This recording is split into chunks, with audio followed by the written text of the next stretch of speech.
Vamos a ver entonces tres antecedentes sobre evolución al menos. ¿Ya? Vamos a ir de lo que consideramos que estuvo como incorrecto a lo que consideramos que estuvo correcto finalmente. Y de la teoría que actualmente se generó la nueva. La nueva se llama teoría neodarwinista. Neodarwinismo, el neodarwinismo, que nació a partir de la teoría de la evolución de Darwin, pero no es la misma exactamente igual que la teoría de Darwin, pero los fundamentos, hay varios fundamentos que se mantienen. Ya, entonces vamos. Ya, vamos a hablar primero entonces del fijismo, después vamos a hablar de las teorías evolutivas, las de Lamarck y Darwin Wallace. Y con eso vamos a terminar lo que es las teorías de la evolución. Entonces, vamos directamente al grano, sin tanto rodeo. Bueno, ahí ven una pregunta, dice, ¿cómo explicamos la gran diversidad de especies en la actualidad, sus similitudes y sus diferencias? Entonces, desde tiempos ancestrales, desde los griegos que normalmente utilizaban el método pensador nada más, ¿cierto? Sin hacer experimentación, que se hacían estas preguntas y se las respondían en base a análisis nada más usando la lógica. No utilizaban el método científico. ¿Cómo se explicaban antiguamente el origen de toda esta diversidad de organismos? Bueno, una de las explicaciones más simples, yo creo, y lógicas, es pensar que esto todo fue creado por, esperen que está pegado, ahí sí, fue creado por un origen divino.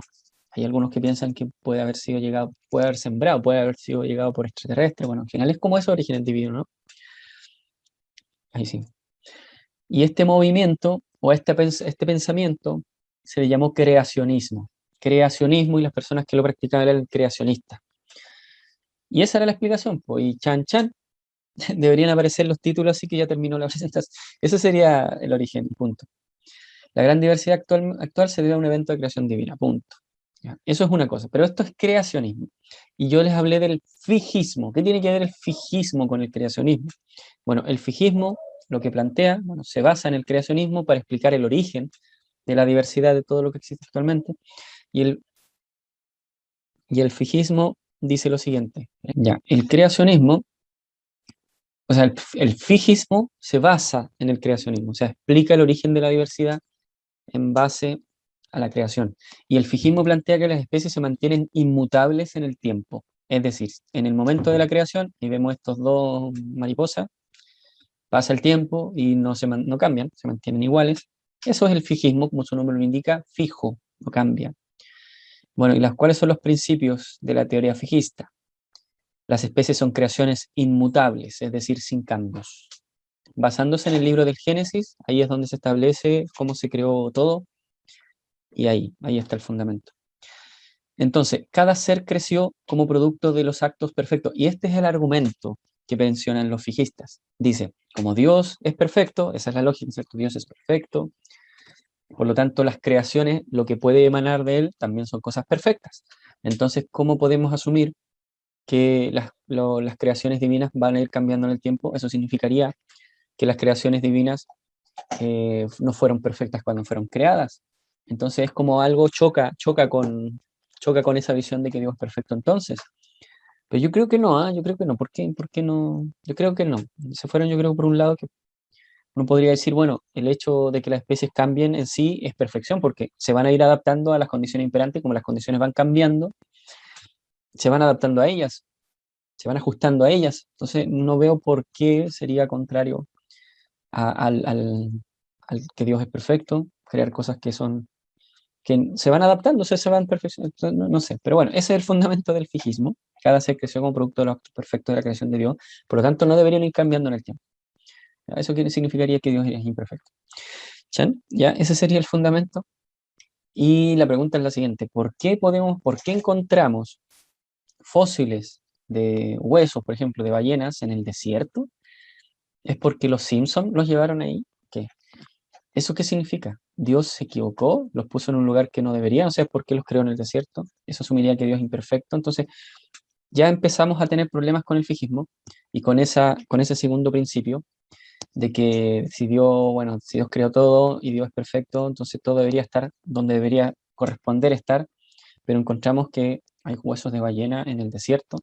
Bueno, eso significa que las condiciones probablemente hayan cambiado, ¿verdad? Que antes ahí no era un desierto, sino que había mar quizás, y sí estaban bien ahí, perfectamente bien ahí, pero cambiaron las condiciones ambientales. Y es lo que se ha observado, que, que cambia, el ambiente cambia constantemente. Entonces, ¿qué podemos hacer frente a esto? O sea, si Dios es perfecto y crea las especies de manera perfecta sin que puedan cambiar, ¿qué podemos hacer frente a los cambios ambientales? O sea, la naturaleza nos va desafiando constantemente porque va cambiando las condiciones ambientales. Ahora tenemos el calentamiento global, la temperatura aumenta, está cambiando la condición. Y las especies, si se mantienen inmutables en el tiempo, de seguro van a tener problemas. ¿Ya? Entonces fue necesario plantear una nueva explicación a esto, a que las especies se mantienen o no se mantienen inmutables en el tiempo. Entonces, ahora lo que empieza a ganar terreno es que sí, pueden ir cambiando en el tiempo. Y aquí tenemos las teorías de Lamarck, que fue el primero que trató de plantear una explicación al mecanismo, porque desde hace muchísimo tiempo atrás que ya se pensaban, habían filósofos que planteaban que las especies podían ir modificándose en el tiempo. De hecho, había uno que era súper antiguo, griego creo que era, Anaximandro creo que se llama, creo, que decía que la especie humana apareció a partir de peces, de organismos parecidos a peces desde el mar. ¿Cómo llegó a eso? O sea, esas cosas las planteamos ahora, ¿verdad? Con un poquito con más antecedentes, pero él solamente utilizando el razonamiento llegaba a esas conclusiones. Interesante, ¿eh? Entonces, quizás se lo dijeron los extraterrestres. ¿Ah? ¿Ah? Conspiración. Entonces, Jean Baptista de Lamarck, así se llamaba este individuo, y el movimiento que él fundó era el lamarquismo. Él sugirió un mecanismo, fue el primero que sugirió un mecanismo, o sea, ya, si las especies no se mantienen fijas en el tiempo y pueden ir cambiando, ¿cuál es el mecanismo? ¿Cómo lo harían? ¿Por qué lo harían? ¿Como consecuencia de qué? Entonces él planteó lo siguiente, dijo, ya, estos tienen que haber cambiado de la siguiente manera. ¿Por qué? Así funcionaría. Cuando yo uso algo, cuando uso algo, este se desarrolla, se potencia. ¿Ya? Por ejemplo, si yo troto todos los días, al comienzo voy a trotar súper mal, me voy a cansar al tiro y voy a durar quizá unos 20 minutos y ya necesito tomar agua y morirme. Ahí, la vida se acaba. Pero después con el tiempo, si lo hago esto constantemente, empiezo ya a durar más. Después puedo durar 1 hora, 2 horas, 3 horas, puedo estar todo el día, después hago triatlones. Entonces, algo está pasando en nuestro cuerpo, o sea, que el cuerpo se va adaptando, o sea, tiene una plasticidad nuestro cuerpo. Entonces, de eso plantea la teoría del uso y el desuso. Lo que yo ocupo se va mejorando y lo que no se ocupa se va atrofiando, o sea, se va perdiendo. O sea, si tú después dejas de correr, esto lo empiezas a perder. ¿Ya? Hay una plasticidad. Y esto nació de una observación. ¿Ah? Entonces, lo que él dice, al menos, al menos lo veo que tiene fundamento en la realidad. Teoría del uso y el desuso, lo que se ocupa se potencia y lo que no se ocupa se pierde. Pero aquí viene lo insólito. El siguiente principio de Lamarck dijo, lo que yo adquiero en la vida, yo lo puedo pasar a la descendencia. Y ahí se equivocó, ahí se equivocó. Y a esto le llamó la herencia de los rasgos adquiridos. ¿Ya? Lo que yo adquiero en la vida es como la herencia, claro, la herencia. El concepto de herencia significa eso, pasar de una generación a otra, eso es como de herencia. Tú puedes heredar tu casa, te la puedes pasar a tus descendientes, lo que tienes en la FP también se lo puede heredar a la, a la descendencia, ya es el concepto de heredar. Lo que yo adquiero en la vida, lo transmito. Entonces, él está diciendo lo siguiente, ¿y qué relación tiene esto con la teoría del uso y el desuso? Él lo que plantea es que si yo, por ejemplo, salgo a trotar todos los días y empiezo a ganar esta resistencia aeróbica y puedo correr 3, 4 horas, cuando mis hijos nazcan, estos hijos van a heredar eso y van a poder ya correr de antemano 3 a 4 horas sin práctica, o sea, así, a secas. Y la verdad, esto no tuvo fundamento en la realidad. Alguien trató de demostrar lo que planteó Lamarck y fue Weismann. Fue Weismann. Ahí está, no es necesario que se aprendan el nombre, pero es lo que, en base a lo que dijo Lamarck, hizo un experimento y dijo, bueno, yo tengo estos ratoncitos, les voy a ir cortando la colita, están adquiriendo un rasgo, ese es un rasgo adquirido en la vida, se transmite a la descendencia. Entonces él trató de demostrarlo. Terremoto, joven. Ya. Entonces, vemos que sigue apareciendo con cola, un rasgo que adquirió en la vida, no se transmitió a la descendencia. Pero él dijo, ya, no contento con eso, dijo, veamos si seguimos cortándole. En una vez esto se demora un poco más. Entonces le cortó la cola y seguían apareciendo sin cola. Y así. O sea, siempre aparecían con cola a pesar de cortar la cola. Y esto lo hizo muchas generaciones hasta que se cansó, se aburrió y dijo, ¿saben qué? No puedo demostrar al menos que lo que dice Lamarck es algo correcto. No lo puedo evidenciar. Entonces lo que tiendo a pensar es que lo que está diciendo Lamarck era incorrecto. No pudo demostrar. ¿Ya? Y esto también queda, otro ejemplo lo tenemos con los bonsai, ¿cierto? Los orientales crean bonsai, o sea, limitan su crecimiento, hacen que crezcan bien achaparraditos, con cierta forma, así, bastante bonitos. Y resulta que si tú tomas una semilla de esta plantita, la siembras, nace otra vez un árbol gigante, ¿cierto? No se adquiere ese rasgo que obtuvieron en la vida, no se transmite a la descendencia. Ese es el problema. ¿Ya? Bueno, y aquí Weisman dijo que empezó a explicarse el por qué pasaría esto, ¿no? Él dijo que es que resulta que tenemos células que son gametos, tenemos células que son todo lo demás de tu cuerpo, y decía que son los gametos los que pasan a la siguiente generación, los que llevan la información que pasa a la siguiente generación. Entonces, si tú no afectas a los gametos, no esperes que tengas algo que se modifique la descendencia. O sea, de antemano es, a priori es.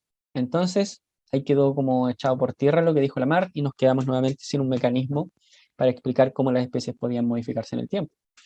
Pero no contaban con la astucia de Darwin. Ya, Darwin nació justamente, aquí tengo Charles Darwin, nace en 1809, cuando Lamarck publica lo que le estoy diciendo recién. Nació el mismo año, interesante. ¿Ya? ¿Y qué dice Lamarck? ¿Qué dice Darwin? Bueno, la idea de Darwin, bueno, nació de antecedentes que él observó en la naturaleza. Él se pegó un tremendo viaje, ahí lo pueden ver, se pegó un tremendo viaje y empezó a analizar, a recolectar información y empezó a sacar, hizo observaciones, como cuáles, como esta. O sea, en ese tremendo viaje que se pegó, que debería durar 3 años, duró al final 5 años. Sería interesante tener vacaciones, ¿cierto? Que yo piense, duraba 3 años, pero 5. Ya, este es un primer hecho, hechos que argumentan o apoyan el mecanismo que planteó Darwin. El mecanismo que planteó Darwin fue la selección natural. Eso, ahí les voy a explicar qué significa selección natural. Pero primero, ¿qué argumentos hay? O sea, si ustedes quieren convencer a alguien de que la selección natural opera y que la selección natural hace que las poblaciones se vayan modificando en el tiempo, deberían utilizar estos argumentos. O sea, ustedes dirían, ya mira, fíjate que en la naturaleza hay una sobreproducción. O sea, se generan más individuos, eso significa esto. A ver, aquí le vamos a colocar. Se generan más individuos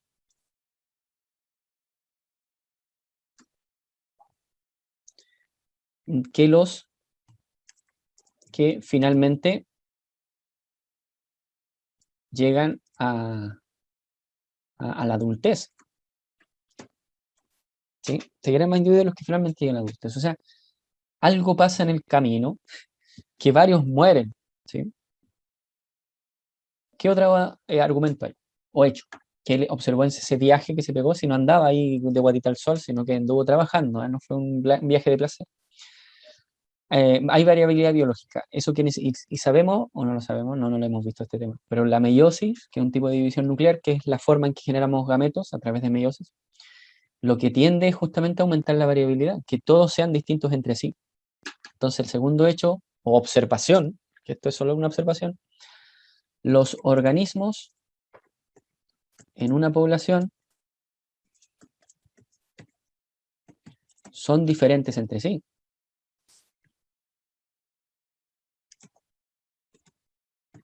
¿Ya? Entonces, esto significa que poseen formas, tamaños, y no solo eso, también habilidades distintas. ¿Sí? Nosotros nos diferenciamos en varios aspectos, no solo físico, también emocional, mental, social, cómo interactuamos, todo. Hay varias diferencias. Entonces, eso es otro hecho, De momento no estoy diciendo nada, solamente estoy observando la naturaleza. Lo otro es, hay una lucha por la existencia. Eso significa que los recursos, ya que los recursos son limitados,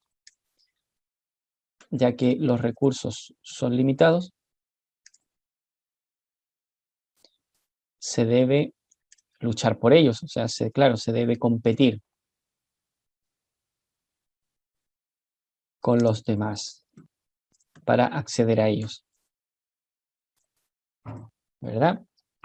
Eso es otra cosa, otro hecho, y esto está relacionado con lo de la sobreproducción, ¿ya? Mientras más individuos haya, y es al camino para donde vamos, ¿cierto? Estamos generando muchos seres humanos y no va a dar abasto en algún momento el planeta Tierra, ¿ya? Y ahí viene ese tema lo que se menciona de los Illuminati, ¿cierto? Creo que eran ellos, ¿no? Que están implementando la vacuna, quizás para que haya o implementaron el virus para que muera mucha gente y de esa manera baje un poco la cantidad de personas, no haya tanta gente y haya menos impacto en la naturaleza. Sí, ese es el argumento, finalmente. Entonces, y lo último, el otro hecho, es que a esto no se mueve, este era un GIF. Ya, no todos tienen el mismo éxito reproductivo. No todos tienen el mismo éxito reproductivo. No todos tienen éxito al momento de buscar pareja y poder reproducirse. Por ejemplo, de estos, ¿cómo se llaman? Flamencos, no, bueno, no son flamencos, pelícanos, de estos pelícanos, flamencos se parecen, ¿no? De estos pelícanos, no todos van a llegar a la época reproductiva porque va a haber una lucha por la existencia, quizás mueran cuando son bebés, algunos, después cuando llega el momento de elegir pareja, pero no todas las especies pasa esto. Probablemente hay algunos que van a tener mayor probabilidad de reproducirse y otros no, y eso tiene que ver con selección sexual, que es un tipo de selección natural. Darwin también lo propuso como él finalmente está incluido dentro de la selección natural, la selección sexual, el elegir pareja. Entonces, estos son hechos en la naturaleza que él observó. Y estos son los argumentos o el motor finalmente de la selección natural, ¿sí? Como una consecuencia. O sea, una consecuencia de estos hechos es la selección natural. O sea, finalmente se generan muchos individuos. Por lo tanto, esta sobreproducción lo que va a hacer es que hayan muchos individuos compitiendo entre sí. Lo otro es que van a ser todos diferentes entre sí. Entonces todos van a tener habilidades distintas, formas de explotar los recursos distintos, etcétera. Y resulta que cuando se traten de reproducir, no todos van a tener la misma chance de hacerlo. Y la reproducción eh, permite traspasar los rasgos de generación en generación. Entonces, jóvenes, si ustedes no se reproducen, ahí mueren sus rasgos, o sea, sus alelos, que son responsables de sus rasgos, ahí se mueren, ¿ya? Entonces, en la base, si ustedes quieren que sus rasgos permanezcan en el tiempo, tienen que reproducirse, ¿sí? Ahora, si ustedes quieren que su ideología, su forma de pensar, pase por el tiempo, tienen que enseñarle a más gente para que esto avance en el tiempo, ¿ya? Entonces, hay una herencia biológica, pero también hay herencias ideológicas, también son herencias, se pasan de una generación a otra. Entonces, esa es la clave, ese es el fundamento. Si tú te logras reproducir, tus alelos responsables de tus rasgos son los que van a pasar a la siguiente generación y se van a sobrerepresentar en la siguiente generación. Aquellos rasgos que no son muy favorables, que no te permiten competir bien, que tienen ciertas ventajas, si no te permiten esas cosas, probablemente tú vas a ser extirpado o al menos no vas a poder reproducirte y la siguiente generación no va a poseer tu rasgo. Y de esta manera es que los individuos, las especies, o sea, las poblaciones, porque esto no sucede a nivel de individuo, sino a nivel poblacional, es en la comunidad o en la unión de varios individuos que empieza a haber selección, ¿sí? No es a nivel individual, o sea, la selección sucede a nivel individual, pero la selección tiene sentido cuando hablamos de un conjunto de individuos, o sea, cuando hablamos de una población. Ahí tiene sentido el tema de la selección. Lo que van a hacer, bueno, ustedes no van a hacer la prueba ahora, la selección, pero lo que están haciendo ahora es finalmente seleccionando. Con la educación, con todo eso, al final haces una suerte de selección. ¿ya? Algunos aprenden algunas cosas, otros aprenden otras cosas, y de esa manera tú vas a tender a estudiar esto o esto otro, se te permite seleccionar. Y cuando den la prueba de selección universitaria, ahí el nombre lo dice, son selección universitaria. Tiene que haber una gran cantidad de individuos para que haya selección, o bueno, dos mínimos. Y estos tienen que diferir en sus habilidades. Porque si todos, imagínense, todos son iguales, ¿qué selección va a haber? Todos van a pasar, todos van a entrar a la universidad, y eso es imposible porque solamente no hay tantas plazas para todos los individuos. ¿Ya? Sépanlo ya. O sea, del total de personas que hay, solamente, por ejemplo, de 3 personas que se presenten a la PSU, solamente una va a poder, hay plaza para él, solamente una. Así de selectivo. Pero también hay otras opciones, por si acaso. CFTs, hay otros institutos, INACAP, hay otras opciones. Esos serían los argumentos. A ver, les muestro, me adelanté un poquito, pero les muestro, según Lamarck, era esto así, y me salté esta diapositiva. Me fui directamente a Darwin. ¿Cómo explicaría? Porque Lamarck utilizó el cuello de las jirafas. O sea, ¿cómo se explica el cuello de la jirafa? Que es una cosa súper extraña el cuello de la jirafa. ¿Cómo se explicó el cuello de la jirafa? Entonces, él decía que originalmente la población era así, era homogénea, o sea, no planteaba de que había diversidad, como sí lo planteó Darwin, o sea, claro, Darwin al hacer esta observación de la naturaleza, él planteaba que la población era homogénea, todos tenían el cuellito chiquitito, y durante su vida, trataron de alcanzar el alimento que estaba mucho más alto, entonces adquirieron este rasgo de tener el cuello más alto, más grande, ¿sí? Lo que se usa se desarrolla, o sea, desarrollan el cuello un poco más largo y después se reproducen estos individuos entre sí, eso lo adquirieron en la vida, y la siguiente generación, que está allá, ya tiene el cuello más largo, se transmite la descendencia. Esto se transmite a los hijos. Eso en definitiva es lo que planteaba Lamarck, pero como les digo, Weismann lo echó por tierra con este experimento, dijo, no tengo fundamento. La verdad no lo puedo apoyar porque no encuentro un experimento para apoyarte. Entonces dudo lo que estás diciendo es correcto. Si no lo puedo comprobar, no, no me sirve. Entonces, después apareció Darwin, ¿ya? Y Weismann, perdón, Wallace. Wallace es este personaje de aquí. Aquí está Darwin más jovencito y Weismann o sea, Wallace más viejito. Este es otra persona, pero no tiene nada que ver directamente con la teoría, o sea, él no participó en la teoría de la evolución. Este personaje solamente planteó antecedentes.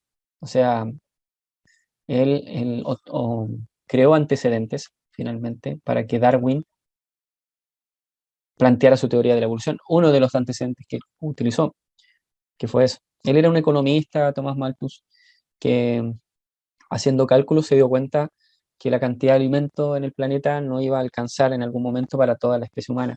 Entonces iba a haber un problema ahí iba a haber un conflicto malthusiano. ¿Ya? Entonces él lo planteó así. Ya, Darwin entonces con Weismann, ahí está el viaje que se pegó que les mencioné delante, aquí están los antecedentes que él consideró, y finalmente aquí tengo lo que plantea la teoría de Darwin. Él dice lo siguiente, lo que faltó en la teoría de Darwin es justamente la genética, ¿ya? Darwin no tenía estudios en genética, no tenía o no existían antecedentes de cómo se heredaban los rasgos a nivel genético, no existía esa información. Eso nació después. Y ahí es donde se transformó la teoría de Darwin en la teoría neodarwiniana o sintética de la evolución, cuando le sumamos el aporte de la genética de poblaciones.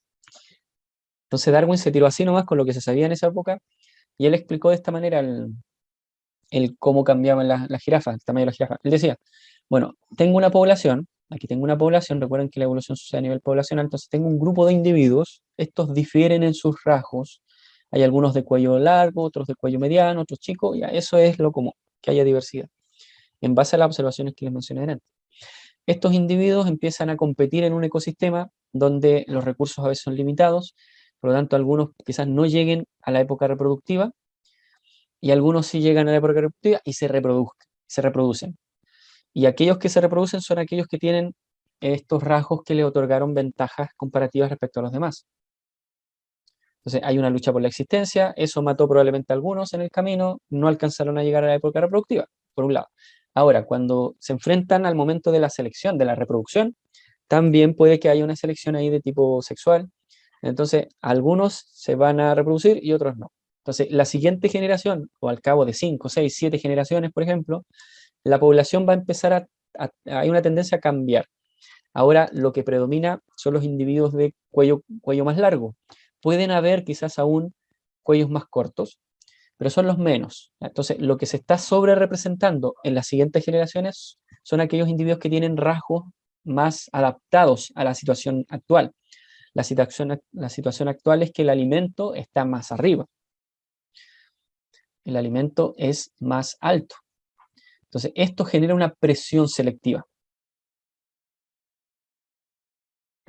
Y hace que hay una selección aquí. Y hace que ¿en qué sentido? En el que tenga el cuello más largo va a llegar al alimento, se va a poder reproducir, o sea, se va a poder alimentar mejor, va a poder tener más crías probablemente, va a tener mejor salud y va a poder sobrevivir y dejar descendencia. En cambio, estos individuos de acá van a morir. Y así, al cabo de generaciones, Darwin planteó que esto es gradual, la evolución es una cosa gradual que sucede mucho, mucho tiempo. Mal que mal, nadie en el tiempo de Darwin ha visto que una especie se vaya modificando, ¿cierto? Por lo tanto, él planteó que esto tiene que haber sucedido en millones de años, en millones de años. Lo malo de haber dicho que esto sucedió o va sucediendo durante millones de años es que en ese tiempo la Tierra, los estudios que existían sobre la Tierra, asumían que la Tierra tenía 10.000 años solamente, 10.000 años. Entonces existían dudas comprensibles de que el proceso evolutivo podría haber sucedido, así como lo planteaba Darwin. Pero los geólogos ahí empezaron a trabajar sobre el tema y estudiando las rocas y mejoró la tecnología, se dieron cuenta que la Tierra tenía muchos más años que los 10.000 años que se consideran leyendo la Biblia. Entonces, ahí empezó a tener como más credibilidad de lo que decía Darwin. ¿Ya? Era súper controversial lo que él postulaba en ese entonces. Pero bueno, eran los hechos. Claro, chocaba con algunas ideas que existían en el momento, pero había que cuestionárselas entonces, ver si realmente tenía eso y así, ir ajustando todo lo necesario y replanteándoselos otra vez. Y así es como empezó a reforzarse y ser más robusta la teoría de la evolución, cuando se dieron cuenta que ya no chocaba con otras cosas. Entonces se empezó a armar un esquema y eso se llama teoría. Cuando tú tienes muchas evidencias y otras estudios de otras áreas probablemente que estén nutriendo a esto, eso es una teoría. Es una cosa macro, un fenómeno macro. ¿Ya? Y ahí está. Y finalmente este rasgo se consolidó en el tiempo y ahora vemos que las jirafas son de cuello largo, no necesariamente siempre tuvieron el cuello largo. ¿Ya? Ahí está el mecanismo, lo planteó Darwin. Chan, chan. Entonces, ahora llegamos a los dos enunciados principales de la teoría de Darwin. Luego de observar esto, él hizo los siguientes enunciados. Dijo, todas las especies vivientes y extintas, se incluyó las que se murieron en el camino, habrían descendido sin interrupción, o sea, la vida siempre ha sido continua. Y nosotros estamos vivos aquí gracias a que la vida partió en algún momento, de manera ininterrumpida, se han creado organismos, hasta llegar aquí. O sea, el germen de la vida siempre ha estado, desde que se inició. O sea, se asume que al comienzo tuvo que haber una generación espontánea de la vida, y desde ahí en adelante se asume de que ya no pasó nuevamente. Eventos como de generación de vida espontáneamente, formas de vida simples, no se han generado de nuevo, eso es lo que se asume. Entonces, hubo un momento donde se creó la vida, o sea, no como el creacionismo, sino que se creó la vida así muy rudimentaria con los tres rasgos que posee la vida en general, un límite, un material genético y metabolismo. Ya, es un cerrado en una membranita, ahí. Y de ahí se fue dando solo por selección natural. La misma naturaleza iba seleccionando aquellas cosas que eran mucho más ventajosas, que tenían mayor capacidad reproductiva, que se adaptaban mucho mejor al ambiente. Esas eran las que eran favorecidas y las otras variantes de formas de vida se iban extirpando. Y así es como se fue puliendo, y después se generan nuevas especies que lo vamos a explorar, creo, en la próxima clase, cómo se generan nuevas especies. Entonces, Darwin postuló eso, decía que, que por este mecanismo de ir modificándose en el tiempo, se podrían crear nuevas especies. Entonces, todas las especies existentes actualmente, las que se murieron en el camino, tuvieron que haber descendido de una o varias, bueno, aquí menciona que podrían haber sido varias, formas ancestrales de vida. Entonces, con esto estás diciendo que todos somos como hermanos. Todos, los perros, los chanchos, todos somos como hermanos. Aquí podemos ver que todos estamos emparentados de alguna manera. Algunos tenemos parientes más cercanos ya con este que con otro. Es como la familia, ¿no? Pasa como con la familia, igual. Hasta que finalmente llegamos aquí a un origen común entre todos. ¿Ya? Interesante. Eso nos plantea un poquito lo que decía Francisco de Asís, que veía a los hermanos, a los animales como hermanos. Somos una variante, una forma de vida nada más, que tiene cierto éxito en estas condiciones ambientales que pueden cambiar y probablemente ya no seamos los más exitosos. ¿Ya?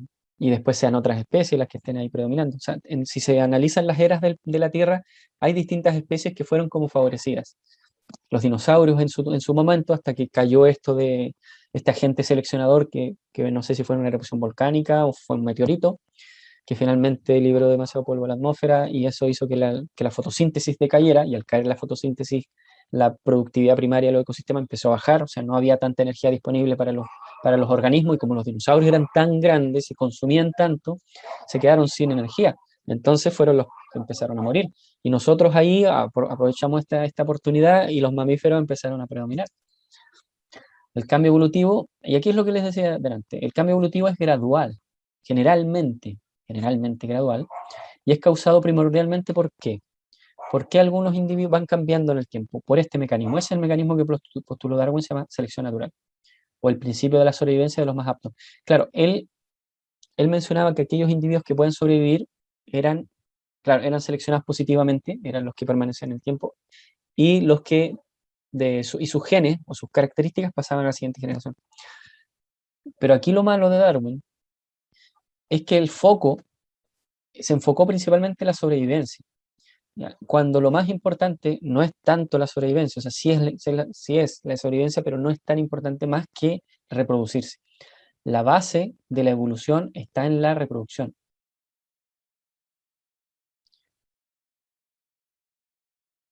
¿Por qué? Porque el hecho de sobrevivir no te asegura de que te vas a reproducir, ¿cierto? O sea, la selección natural, claro, selecciona aquellos organismos que tienen mayor capacidad de sobrevivir que los otros, eso lo selecciona. Ya, perfecto, sí es verdad. La selección natural selecciona al individuo en términos de sobrevivencia, quienes pueden sobrevivir mejor. Pero si este individuo no pasa a la siguiente generación su rasgo, no va a generar una huella en el tiempo y no va a aportar nada en el cambio evolutivo de la especie, ¿verdad? Puede que este individuo tenga el cuello largo y todo, pero si no genera descendencia, ese rasgo no pasa a la siguiente generación, entonces estás como muerto evolutivamente, no aportas nada evolutivamente. Entonces, el foco principal de la evolución es la reproducción. Es importante la sobrevivencia porque si no sobrevives no llegas a la época reproductiva. Pero directamente es la reproducción, indirectamente es la sobrevivencia. ¿Ya? Esos serían los dos antecedentes que planteaba Darwin en su teoría. ¿Ya? Y la selección natural, pero yo creo que lo vamos a ver más adelante. La selección natural lo que logra es que la especie se adapte. No que el individuo, sino que la especie se adapte. Como especie, por ejemplo, humana, si de repente empezamos si algunos individuos, por ejemplo, empezara a bajar el oxígeno de la atmósfera, pero resulta que hay individuos que toleran esas condiciones, los que no lo toleran van a empezarse a morir, y los que van a quedar son los que pueden tolerar esa condición, y esos son los que se van a reproducir, y de esa manera la especie ahora puede tolerar esas condiciones como promedio, la mayoría lo va a poder hacer, y los otros individuos, no es que los individuos que no toleraban el oxígeno lo empiecen a desarrollar, no es que cada uno se adapte al ambiente de manera individual, sino que es la especie como conjunto que se empieza a adaptar, ¿ya?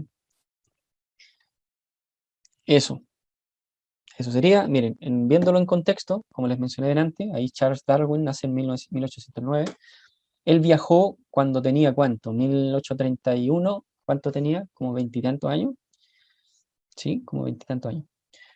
Y publicó recién el libro, el documento, en 1859, ahí lo publicó. ¿Y quién es Wallace? Wallace era un amigo de Darwin, era un amigo de Darwin. Y resulta que él llegó a la misma conclusión que Darwin. Darwin le tomó 5 años en hacer este tema, ese viaje y todo, pero Wallace, que era amigo de Darwin, también estaba haciendo un estudio en un lugar no me acuerdo en qué parte, de Polinesia, creo, de Oceanía, y estaba llegando a las mismas conclusiones que Darwin, entonces le envió el documento a Darwin para que lo revise de las conclusiones que estaba sacando de su estudio, y resulta que Darwin se dio cuenta que Wallace estaba diciendo lo mismo que él, y de hecho Wallace fue el que utilizó este concepto de selección natural. Él lo utilizó y Darwin lo acuñó, entonces ahora se llama teoría de selección de Darwin-Wallace. A Darwin se le atribuye porque él tiene mayor información, él aportó con más antecedentes. Y así. Después, como pueden ver acá, en 1906 se demuestra que la Tierra tiene billones de años, pero antes se pensaba que tenía 10.000 años. Y en 1906, probablemente Darwin ya no estaba vivo en ese entonces. En 1866, Mendel aporta con cómo se heredan los rasgos. Aquí él hace estudio de cómo se heredan los rasgos. Entonces se dan cuenta que Darwin postuló algunas cosas sin ser apoyado con algunos otros estudios de otras áreas, de otras ciencias. Pero después se empezaron a dar cuenta, cuando aumentó la tecnología, o se empezaron a responder dudas ahí con estudios científicos, que resulta que la teoría de Darwin, en vez de ser contradictoria con estas nuevas evidencias que están logrando, era apoyada. O sea, estos nuevos descubrimientos apoyaban a la teoría de Darwin, con esto de la antigua la Tierra, con cómo serán los rasgos, que era lo que le faltaba a la teoría de Darwin, que era como su gran talón de Aquiles. Se redescubren las leyes de Mendel, porque Mendel no fue escuchado en la primera instancia. Y después acá dice teoría sintética de la evolución. Esta sería la teoría 2.0 de la teoría de Darwin. Se llama teoría sintética de la evolución, que es cuando a la teoría de la evolución de Darwin le sumamos la genética de poblaciones. Cuando empezamos a estudiar a nivel genético, antes no se conocía que los genes estaban en el ADN, que el ADN estaba en el núcleo, nada de esas cosas. Después se empezó a entender cómo funcionaba. Watson y Crick, miren, en 1953 descubren la estructura del ADN. Entonces ahí empieza a darle más sentido y se refuerza la teoría de Darwin. Con la genética de poblaciones que lo vamos a tener que estudiar, hoy día deberíamos poder hacerlo, pero no vamos a alcanzar. ¿Y así? ¿Sí? Entonces espero que después de todo esto, esa es la teoría. Teoría de Darwin, teoría de Wallace, perdón, sí, teoría de Lamarck y el fijismo. ¿Ya? Eso sería la primera etapa de la clase. Ahora vamos a tomarnos un cafecito, un break, y volvemos en un segundo. Y entonces, esto es la evolución. El concepto de evolución es esto. Evolución significa cambio, solamente cambio. Eso significa evolución. Cuando tú dices esto está evolucionando, estás diciendo que está cambiando, pero no estás diciendo en qué sentido. ¿Sí? Uno asume normalmente que cuando uno dice evolución, lo está haciendo para mejor. ¿Sí? Y cuando lo hace como que va para atrás, le llama involución, ¿cierto? Involución es como volver hacia un estado anterior. Pero también eso es evolución, por supuesto, porque es cambio. El cambio tiene que suceder a nivel genético y por consiguiente, si tú cambias la información que tienes a nivel genético, también vas a cambiar lo que se expresa de ellos, por consiguiente fenotípico. En poblaciones, es a nivel poblacional, insisto, la evolución sucede a nivel poblacional, a través de las generaciones y de esta manera, bueno, esta es la explicación de cómo se han originado las distintas formas de vida. Pero eso es una consecuencia de la evolución, del cambio a nivel genético, que se generen nuevas formas de vida. ¿Ya? Ahí está. Y ahora vamos a ir, jóvenes, después de este break, vamos a ver las evidencias. O sea, tú puedes decir, ya, ok, entiendo lo que es la teoría de la evolución, cuáles son los hechos que argumentan esto, en qué se basó y qué es lo que postula Darwin. Las especies van cambiando en el tiempo, de manera gradual, normalmente. Y bueno, esto es más nuevo, esta información es más nueva porque ese tema de genético no se sabía en el momento de Darwin. Esta es como la definición ahora como más actual de evolución. Entonces, ¿cuáles son las evidencias? O sea, ya Darwin entiendo lo que me dices, pero está bien en el papel, pero ¿qué evidencias refuerzan lo que me estás diciendo? Entonces vamos a ver evidencias del proceso evolutivo. Y tenemos varias evidencias. Yo normalmente me enfocaba en estas 4 que están en rojo, porque son las que se están preguntando en el DEMRE actualmente. La biogeografía, la taxonomía y la sistemática no aparecían en el temario, por lo tanto yo las quité. O sea, las tengo en la presentación, pero normalmente no las muestro. Y yo diría que las pruebas realmente más importantes son estas 4, las que están en rojo. Las otras, por ejemplo, la sistemática, es una ciencia nada más que lo que trata de hacer es establecer la, la- el pasado evolutivo. La sistemática es una ciencia que trata de establecer el pasado evolutivo de las especies. Y para eso, para reconstruir con quién yo soy pariente, por ejemplo, eso de que el chimpancé tiene un ancestro cercano en el tiempo con nosotros, eso es creación de la sistemática, de una ciencia. Y para esto se basa en estas evidencias. O sea, tú buscas en el registro fósil, ves a ver si hay fósiles de chimpancé o cosas en el pasado, y quizás te empiezas a dar cuenta y de los humanos y empiezas a hacer contraste, y ahí, entonces estamos relacionados. Entonces, la sistemática se basa en la paleontología, en comparar embriones, en comparar estructuras de adultos, y en biología molecular, en ADN. Entonces, la sistemática es una ciencia, ¿no? No es tanto una evidencia en sí, es una construcción nada más. Y se basa en las evidencias que existen en las 4 rojas que están allá. Entonces, la sistemática, no sé si enfocarme tanto, pero aparece en su guía. La taxonomía es lo que inventó Carlos Linneo. Linneo inventó un sistema de clasificación de las especies para poder nombrarlas y todos hablemos el mismo idioma en todo el mundo.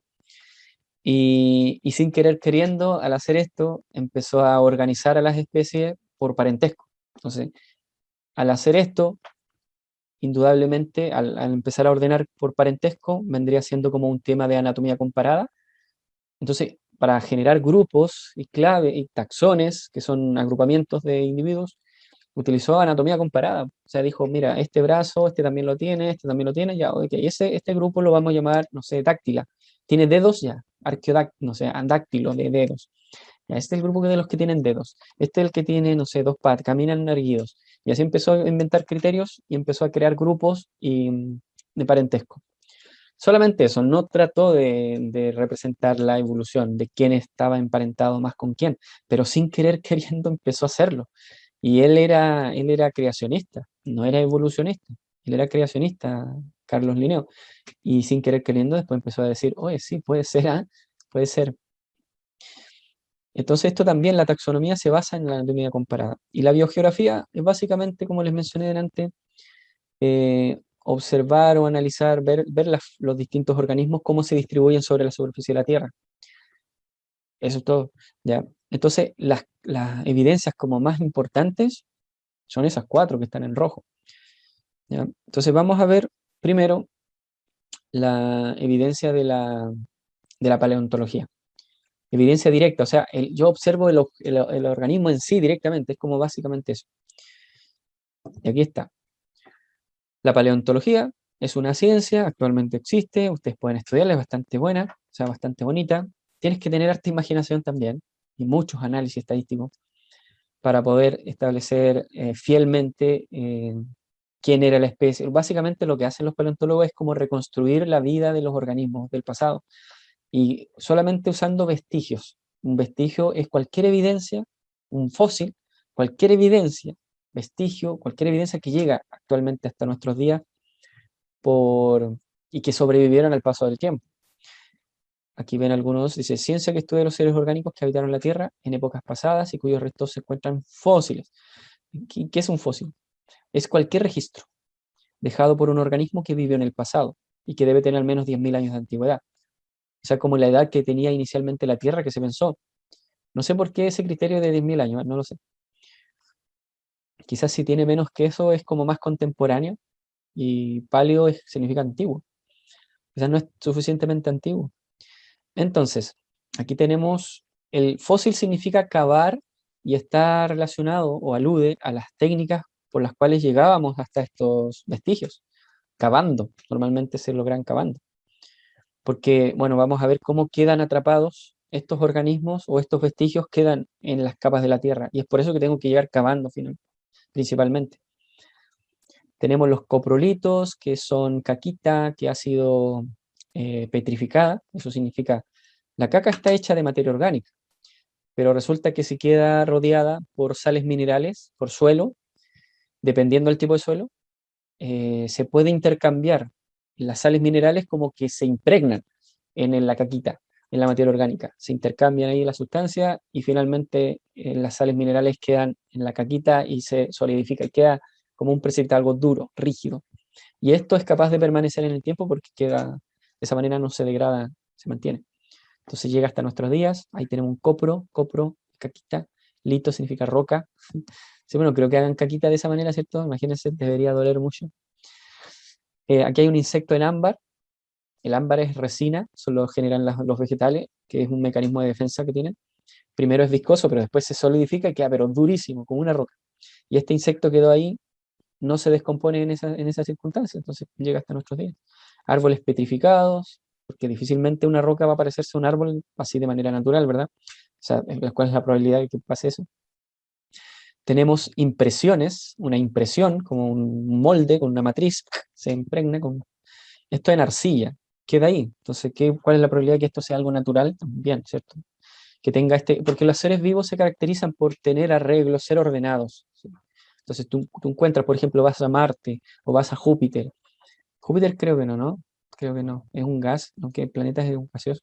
Entonces, si vas a cualquier planeta y encuentras algo ordenadito, lo más probable es que haya sido creado por un ser vivo. O sea, al menos tú te cuestionarías y dirías, esto probablemente lo hizo un ser vivo. O sea, es una evidencia de que aquí existe algo vivo. Cuando encuentras patrones regulares, eso, yo diría como que, pero hay que tener más fundamentos. O sea, podría también ser de manera natural que esto se haya creado así. Pero es poco probable. De hecho, se parece hasta a los organismos actuales. Helechos, por ejemplo. Se podrían ser helechos. Y aquí tenemos los huesos de un dinosaurio, y aquí tenemos otros como moldes también, con presión. ¿Se fijan? Entonces, todo esto son fósiles, no necesariamente los huesos, que a veces uno piensa que estas estructuras duras que llegan a nuestros días, solamente los huesos pueden ser fosilizados, pero no, hay distintas formas. ¿Ya?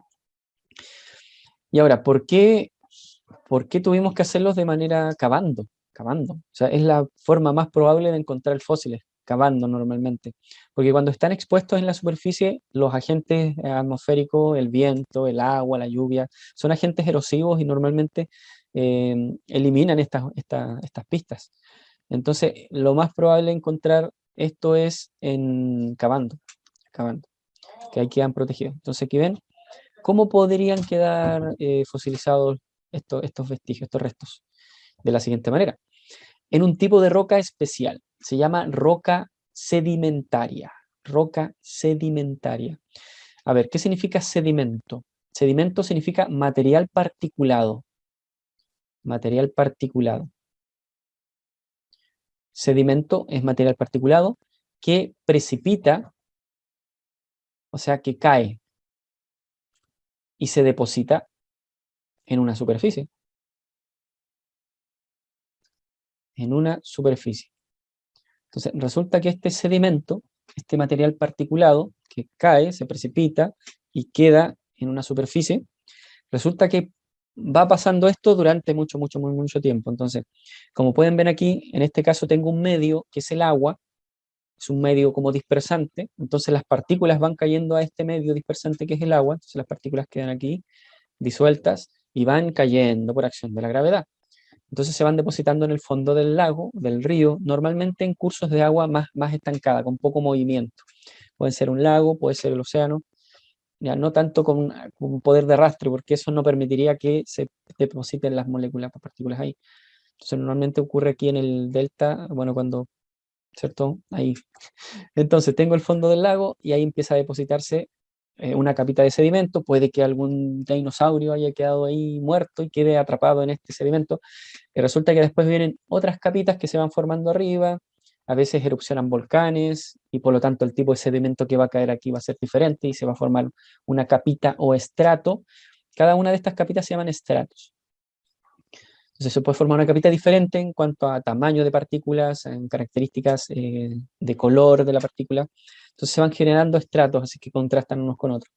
Y van quedando, a medida que van muriendo los organismos en estos lugares, bajo ciertas condiciones especiales, porque no en cualquier lugar se puede crear un fósil, no se tiene que descomponer, eso es importante. Es por eso que los huesos normalmente llegan hasta nuestros días, porque son más difíciles de degradar por los microorganismos que están habitando ahí.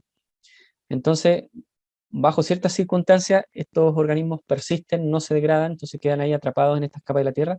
Entonces, la lógica aquí y lo importante es que estos estratos se van creando desde abajo hacia arriba. Por lo tanto, si yo encuentro un organismo en la parte de abajo, en un estrato de abajo, yo puedo decir que este individuo es más antiguo. O sea, esto se supo porque se estudió cómo se generaban los estratos. Entonces se dieron cuenta que los estratos se forman de abajo hacia arriba, no de arriba hacia abajo.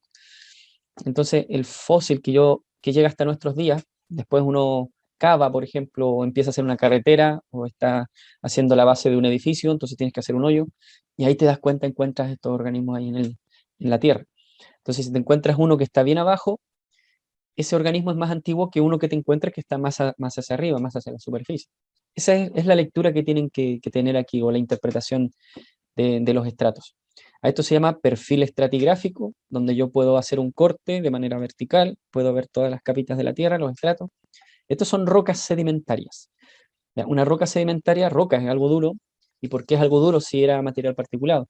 Es porque con la fuerza compresiva de todas las capas que hay sobre esta, empieza a quedar rígido, duro, más difícil, más de romper. Tampoco queda como una roca ígnea, que las rocas ígneas son las rocas que se generan por solidificación del magma. Esas son durísimas, ¿ya? Pero quedan bastante duras igual.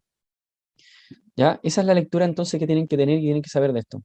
Los fósiles que están en estratos superiores son más nuevos o murieron más cercanamente a nuestros tiempos que los estratos que ven más abajo. Más abajo. Estrato viejo, estrato nuevo. ¿Ya? Esa es la lectura, eso es el punto, lo que tienen que saber. ¿Qué tipo de rocas son las que almacenan estos fósiles? Las rocas sedimentarias. ¿Ya? Principalmente estas rocas. ¿Ya? Ahí ven un perfil estratigráfico del cañón, el Gran Cañón en Estados Unidos. Fíjense cómo vemos capas horizontales. ¿Ya? Entonces, lo interesante es que tú puedes datar, o puedes fechar, utilizando carbono 14, por ejemplo, cualquier elemento radioactivo lo puedes utilizar para saber cuándo se formó esta capa.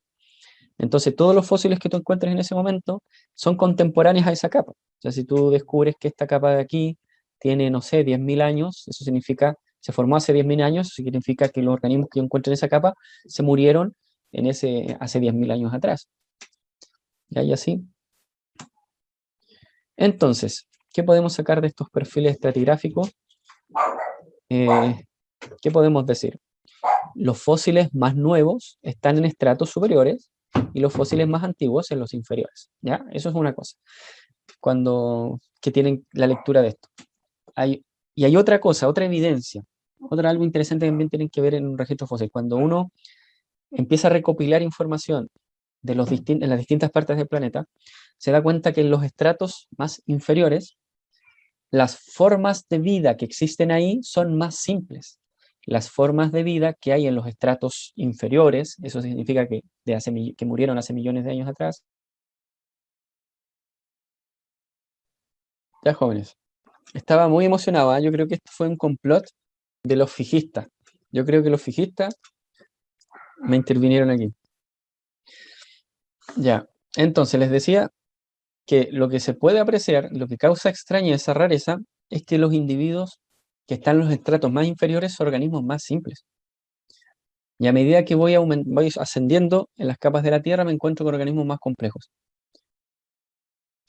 Entonces, si los fijistas o los creacionistas estuvieran en lo correcto y las especies no cambian en el tiempo, ¿por qué no tengo dinosaurios y trilobites, que son estos que están acá? ¿Por qué estos trilobites no están en las mismas capas con los dinosaurios? Si fueron creados todos a la vez, ¿cierto?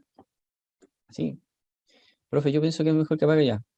Se escucha mal, entonces ahí sería mejor. Porque su cámara para una mejor conexión. Ahí está. Ya. Espero que mejoró, ¿no? ¿Mejor ahí? Al menos el audio, lo importante. Ya, eso. Entonces, ¿esto qué duda me plantea? Ahí está lo que les mencioné recién. No se encuentran organismos complejos y simples en el mismo estrato. Esto es un golpe bajo al fijismo, ¿sí? Que planteaba que las especies se mantienen inmutadas en el tiempo y que Dios creó a todas las especies así de una. Y sí, pero, ¿saben lo que los fijistas que dijeron? Dijeron que es que no fue creado, todas las especies no fueron creados al tiro, de una. sino que fueron varios eventos de creación divina, y entre cada evento de creación divina hubo eventos de extinción masiva. Y realmente eso fue verdad, o sea, es verdad. O sea, se ha demostrado que han habido varios eventos de extinción masiva en el planeta, creo que son como 5 más o menos, y después de estos eventos de extinción masiva, resulta que en el registro fósil aparecen muchas especies nuevas en los siguientes estratos. Y eso, claro, eso coincide entonces con lo que ellos dicen. O sea, hay eventos de destrucción masiva que lo hace Dios, como los diluvios, mueren muchas especies, entonces uno encuentra en el registro fósil muchas especies así que muertas, y después de esto hay nuevas especies así distintas a las anteriores, las nuevas, o sea, como que se crean nuevas. Y esto todo lo hace Dios, o sea, se lo adjudican a Dios. Entonces, igual tienen cierta razón, o sea, explican la realidad de esa manera. ¿Qué es lo que sale como acá? A ver, creo que lo tengo en una diapositiva. Es esta, catastrofismo. Explicación a los fósiles de animales actualmente extintos. Los fósiles encontrados son extinciones de especies por destrucción divina a través de catástrofes ambientales esporádicas, al cual sigue un nuevo evento de creación divina. Es por eso que no tenemos, eh, trilobites y dinosaurios en las mismas capas.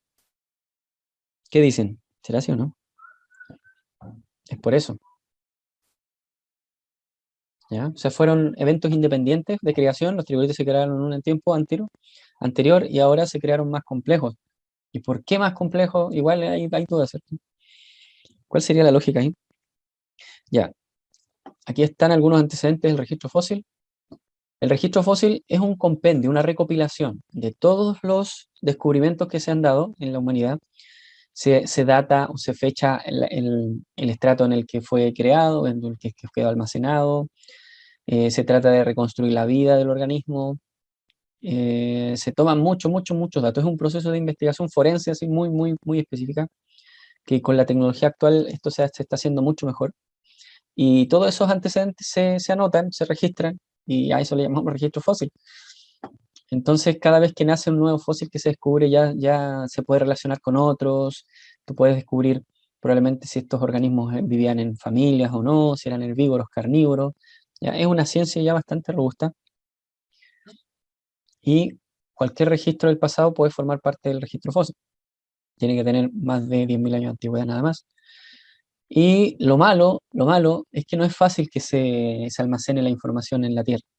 Entonces, la mayoría de las secuencias, porque lo que se trata de establecer aquí, como se considera que la teoría de Darwin, bueno, tiene, tiene una gran aceptación, entonces se acepta que las especies van cambiando en el tiempo. Entonces, yo esperaría que el registro fósil me lo respaldara, o sea, que yo tenga como los cambios progresivos de especies registrados en el registro fósil, pero lamentablemente no es tan así. Del que más secuencias se tiene es del caballo, creo que lo tengo, ¿no? No tengo anotado aquí, pero el del que más se tiene antecedentes es del caballo. ¿Por qué? No lo sé. También estas cosas son azarosas, ¿ah? No sé por qué el caballo, el que tenemos mayor registro, aquí lo pueden ver. A ver, pero no lo dejé mucho tiempo esto. La mayoría de los registros de las secuencias de las especies que tenemos, que han existido ahora actualmente, si las empezamos a analizar para atrás, no están completas. Entonces, claro, el registro fósil sí apoya la teoría de la evolución, pero no como en un 100%, quizás no como quisiéramos que apoye, ¿ya? Pero si pudiéramos lograr encontrar más fósiles, sería mucho mejor, lo más probable es que lo respalde mucho mejor. Pero de buenas a primeras, sí. O sea, si me dijeran que esto respalda la teoría de la evolución, sí, diría que sí. Es más un sí que un no. Va aumentando su poder descriptivo a medida que se descubren más fósiles. Nos da información paleobiológica, o sea, cómo vivían los organismos antes, todo eso. Tú puedes armarte toda esa información. Tienes que tener harta imaginación, ¿ya? Por eso Einstein decía que más importante que el conocimiento era la imaginación. No lo decía, por eso. Registro fósil de un caballo. Es uno de los más completos que se tiene, ¿no? Entonces aquí tenemos el tiempo antiguo, aquí estamos más antiguos, acá estamos más modernos, y el caballo, como pueden ver, fue aumentando supuestamente. Claro, igual uno puede decir, pero profe, esto lo hizo el ser humano nomás, pero ¿por qué se parece mucho uno con otro y es como un cambio gradual? Porque el ser humano al final hizo este ordenamiento, este patrón. el ser humano empezó a comparar y dijo, mira, aquí se forma un patrón, así como que va aumentando el tamaño. Ay, esto coincide con lo que decía Darwin, que era cambios graduales y progresivos. Entonces, al menos esto se ajusta a lo que dice Darwin. O sea, ¿cuál es la explicación de por qué esto se podría parecer más gradualmente unos con otros? Lo más probable, porque al final todo esto es probabilidad, jóvenes, nomás, ¿ya? Porque de repente puede que alguien venga con una pista que haga que de esto un giro de 180 grados. Y lo que pensábamos en la teoría de Darwin, al final no era cierta. Esa es la gracia de una teoría. La teoría es un marco referencial solamente, que puede ser modificado con el tiempo, a la luz de nuevas evidencias. La teoría puede ser modificada, pero es lo mejor que tenemos. Es la explicación más probable. Que puede ir modificándose, si hacerte ajustes finos, se puede ir haciendo, por supuesto. ¿Ya? Eso, nada más que eso. Y eso sería el aporte de la paleontología. ¿Ya? Y ahora vamos con estas tres, a ver si alcanzamos. No creo que nos quedan 5 o 6 minutos. Pero creo que esto lo tengo grabado en otro video, así que probablemente se los envíe para quedar un poquito más a la par con el cronograma. La embriología comparada, pero esto lo puedo pasar rapidísimo, miren. La embriología comparada es lo siguiente. Si yo les mostrara esto, aquí tengo el desarrollo embrionario. Eso significa las primeras etapas de la vida intrauterina. Primeras etapas de la vida intrauterina. Intrauterina, bueno, y si son huevos, intrahuevo, dentro del huevo. Entonces aquí tengo un pez. Vemos que tiene hendiduras branquiales, las cuales en el desarrollo embrionario finalmente se van a transformar en branquias y vas a poder respirar bajo el agua. Tienes una cola después del ano, ya tengo el ano por acá, y tienes una cola que sale por ahí. Entonces vamos a analizar solamente estas dos características. Aquí veo la salamandra, que es un anfibio. Vemos en el embrión que tiene hendiduras branquiales que finalmente también se desarrollan en branquias y tiene una colita después del ano que finalmente también le sirve de algo. La tortuga también conserva la colita. Las hendiduras branquiales las pierde, se desarrollan, pero las pierde en el camino.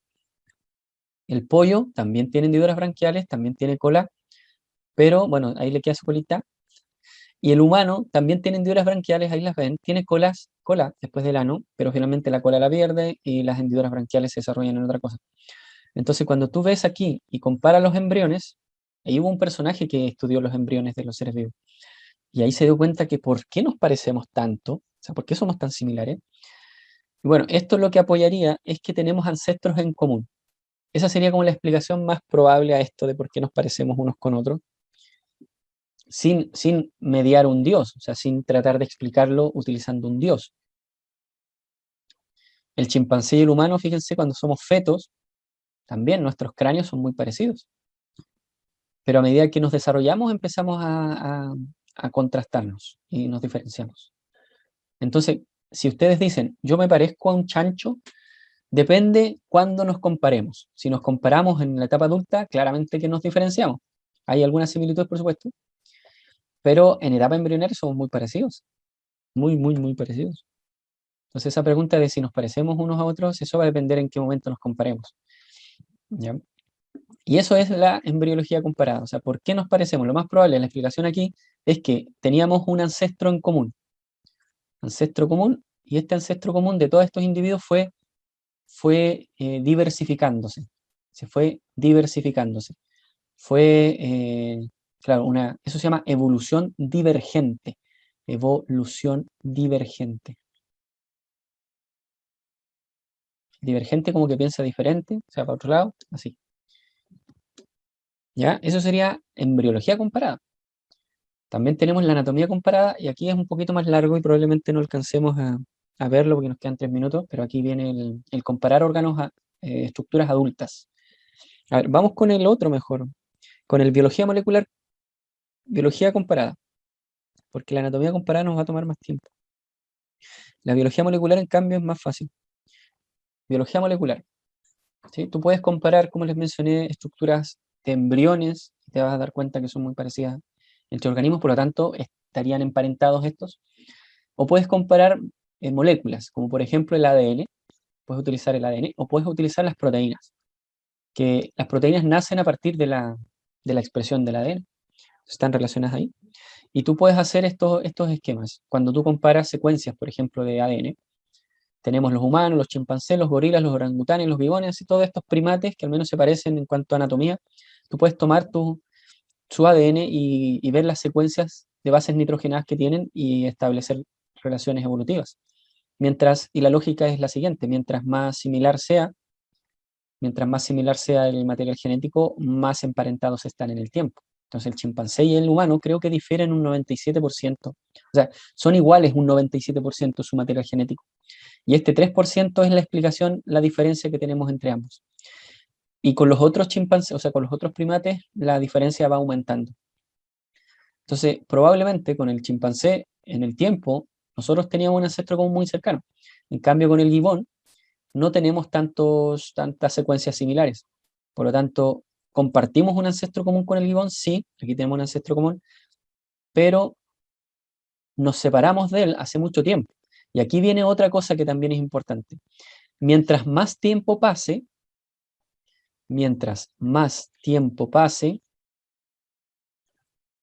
más diferencias se acumulan. Más diferencias se acumulan.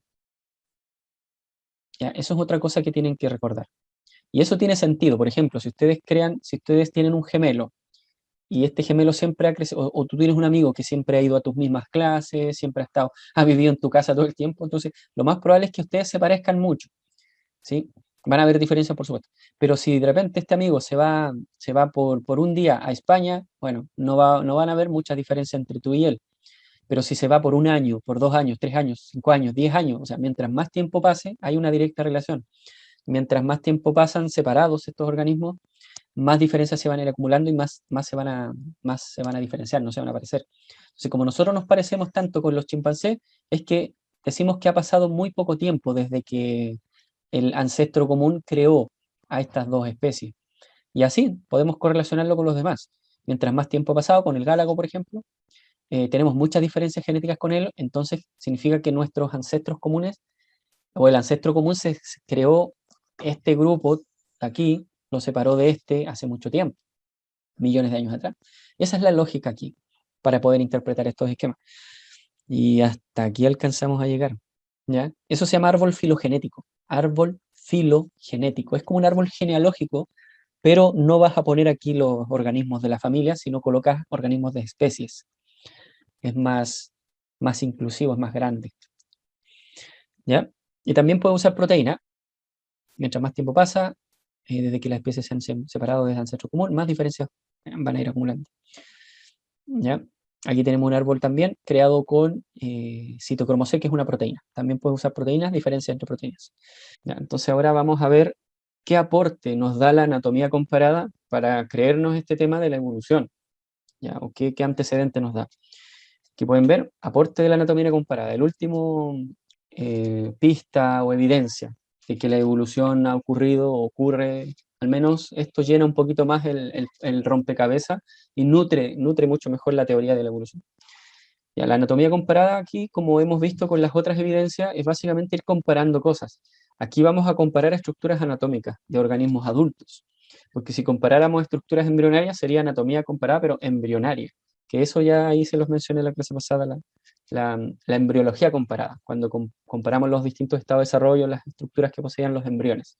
Y nos habíamos dado cuenta que en el caso de los mamíferos y los reptiles y los peces incluso, teníamos estructuras muy similares cuando éramos embriones. Entonces eso igual nos da, al menos nos plantea la duda de que posiblemente somos modificaciones de un organismo que existía antes, ¿no? Todos nosotros, los perros, los gatos, los chanchos, que antes no existía ni perro, ni gato, ni chancho, y este fue empezando a crearse. Después vamos a ver especiación y se van a dar cuenta cómo se pueden crear nuevas especies. Y les va a dar sentido más también ese tipo de cosas. O sea, de momento no es necesario para explicar cómo se genera toda esta gran diversidad de especies, no es necesario acudir a Dios para explicarlo. O sea, podríamos utilizar leyes físicas y químicas que son cosas que conocemos para poder explicarlas, ¿ya? Y así. Entonces cada vez se va aplazando con la ciencia, se va aplazando el necesitar a un Dios para ciertas cosas, ¿sí? ¿Vale? Entonces, la anatomía comparada, vamos a ver que las estructuras de algunos organismos adultos se parecen demasiado entre sí. Y también hay algunas estructuras que son vestigiales, que no tienen una función aparente. Y uno se pregunta, bueno, si Dios creó a este individuo y estos somos perfectos, o sea, Dios es perfecto, ¿por qué le pone alguna estructura ahí que no tiene ninguna función aparente en ellos, pero en otras especies que están emparentadas y están relacionadas, sí tienen una función completa y funcionan al 100%? Entonces eso también nos da para pensar. Ya vamos a ver entonces de dónde vienen estas pistas. Ya, cuando yo hago una comparación entre estructuras, órganos adultos, de individuos adultos, yo puedo establecer homologías, analogías, esas dos cosas. Cuando yo comparo homologías y analogías. Y también tenemos estas estructuras vestigiales que también nacen de la comparación con otras especies. Ahí les voy a mostrar entonces en detalle en qué consiste esto. Vamos con las homologías primero. Cuando yo comparo estructuras adultas, como por ejemplo la extremidad anterior del humano, del gato, del pollo, la ballena, todos estos organismos que ven acá, nos damos cuenta que existe un patrón arquitectónico muy similar. Se dan cuenta que los huesitos están marcados con colores. Entonces tengo el húmero, aquí también en el gato está ese húmero, en el pollo también está ese húmero, en la ballena también. Pero fíjense que las formas un poco difieren entre una especie y otra. Y eso nos podría engañar y podríamos pensar que estas especies no tienen relación y fueron creados, ¿no? Pero podemos llegar a otras conclusiones, podemos verlos de otras formas, de otros puntos de vista. Por ejemplo, podemos ver cómo se ensamblan o cómo se reúnen estos huesos en el brazo, en la extremidad anterior. Y nos damos cuenta que ese húmero, si bien difiere en formas, pero igual tienen la misma posición dentro de la arquitectura del brazo, ¿no? Tengo el húmero acá, después esto se encaja con otros dos huesitos, o sea, justo dos huesitos, y en todos también tenemos dos huesitos. Tenemos uno, dos, el radio y la ulna. Aquí uno, dos, se fijan, uno, dos. Aquí también uno, dos. Entonces, da que pensar. O sea, es como que Dios dijo, bueno, esta quizás es la forma mejor de esto, entonces ya le vamos a poner a todos estos individuos, le vamos a poner un huesito y dos abajito para que le dé esta funcionalidad y todo. Bueno, también podría ser, ¿verdad? Si tiene una cosa lógica, pero la evolución también es lógica, o sea, también podemos explicarlo por evolución. Y así se dan cuenta, la tortuga tiene igual esos huesitos, igual. Tengo uno, aquí tengo uno y dos, aquí tengo uno, uno y dos, tengo uno, aquí tengo uno y dos. Bueno, aquí ya casi se está perdiendo en el elefante ese huesito. Pero está aún ahí, aún está ahí. Y así después tenemos los demás que están acá, en algunos casos, bueno, están, creo que en todos están. Aquí en el pollo es como el más raro de todos, yo creo, el pollo. Pero si se dan cuenta, hay perdido algunos huesos, pero el patrón arquitectónico es como muy similar. ¿Ya? Ahora, otra cosa también que hay que considerar en este tema. No solo vemos que el patrón arquitectónico es igual, o parecido en estos individuos. Si nosotros analizamos cuál es el origen embrionario de estas estructuras, vamos a llegar a que nacen o se originan de las mismas células cuando son embriones estos individuos, ¿sí? Miren, nosotros cuando somos embriones, al menos en los mamíferos, reptiles, somos muy similares. El desarrollo embrionario, como lo pudieron ver acá cuando comparamos los embriones de estas distintas categorías, los peces, los anfibios, los reptiles, las aves, los mamíferos, vemos que los embriones son muy parecidos. Y si vamos más atrás aún en el desarrollo embrionario, o sea, más al origen, se van a dar cuenta que todos nacemos así. Somos de esta manera. Así somos, eso somos, una pelota, adentro tenemos un espacio, bueno, aquí hay líquido, la verdad, y en esta zona tenemos como pegado una plasticina, bueno, son células ahí, son células, por supuesto, y estas células se llaman masa interna de células. No es necesario aprenderse nada de estas cosas, pero quiero llegar a este punto para decirles que las estructuras que analizamos recién, todas vienen del mismo origen embrionario. Entonces, de estas células que ven acá, esa masa interna de células, se empiezan a crear dos capas que ven ahí. Tenemos una capa de arriba, la 1 y la 2. Después de esta se crea una tercera capa, que es la que está acá abajo. Entonces tenemos la 1, la 2, bueno, y aquí se crea la 3 entre medio. Entonces tenemos esas tres capitas. Y de esas tres capitas se crean todos tus órganos, todos tus tejidos, órganos y sistemas. ¿Ya? Y aquí les muestro, así de manera general, que de esta primera capa, la número 1 que está por encimita, se crea tu tejido nervioso, la epidermis, la piel, pelo, uñas, glándulas, etcétera, etcétera. Entonces, del mesodermo, que es esta estructura del medio, esa capita de células que tengo al medio, se generan todas estas otras cosas, y de la capa de abajo se generan todas estas otras cosas, ¿ya? A lo que voy es que nosotros tenemos la capacidad de poder marcar una célula, por ejemplo, cuando son embriones, cuando están en esta etapa los seres vivos, y podemos determinar qué cosas se van a ir creando a partir de estas células, ¿ya? De esta como línea germinal de estas células, ¿ya? Entonces podemos hacer un seguimiento, podemos determinar de dónde vienen cada una de estas estructuras en los distintos organismos que les muestro acá. Entonces, no solo estos organismos se parecen por el plano arquitectónico que tienen, difieren en la forma del huesito quizás, los tamaños de los huesitos en sí, cómo se articulan son similares, son muy parecidos. Y la cantidad de huesos que tienen y todo eso es muy similar. Y no solo eso, sino que también estas estructuras provienen de las mismas células cuando son embriones.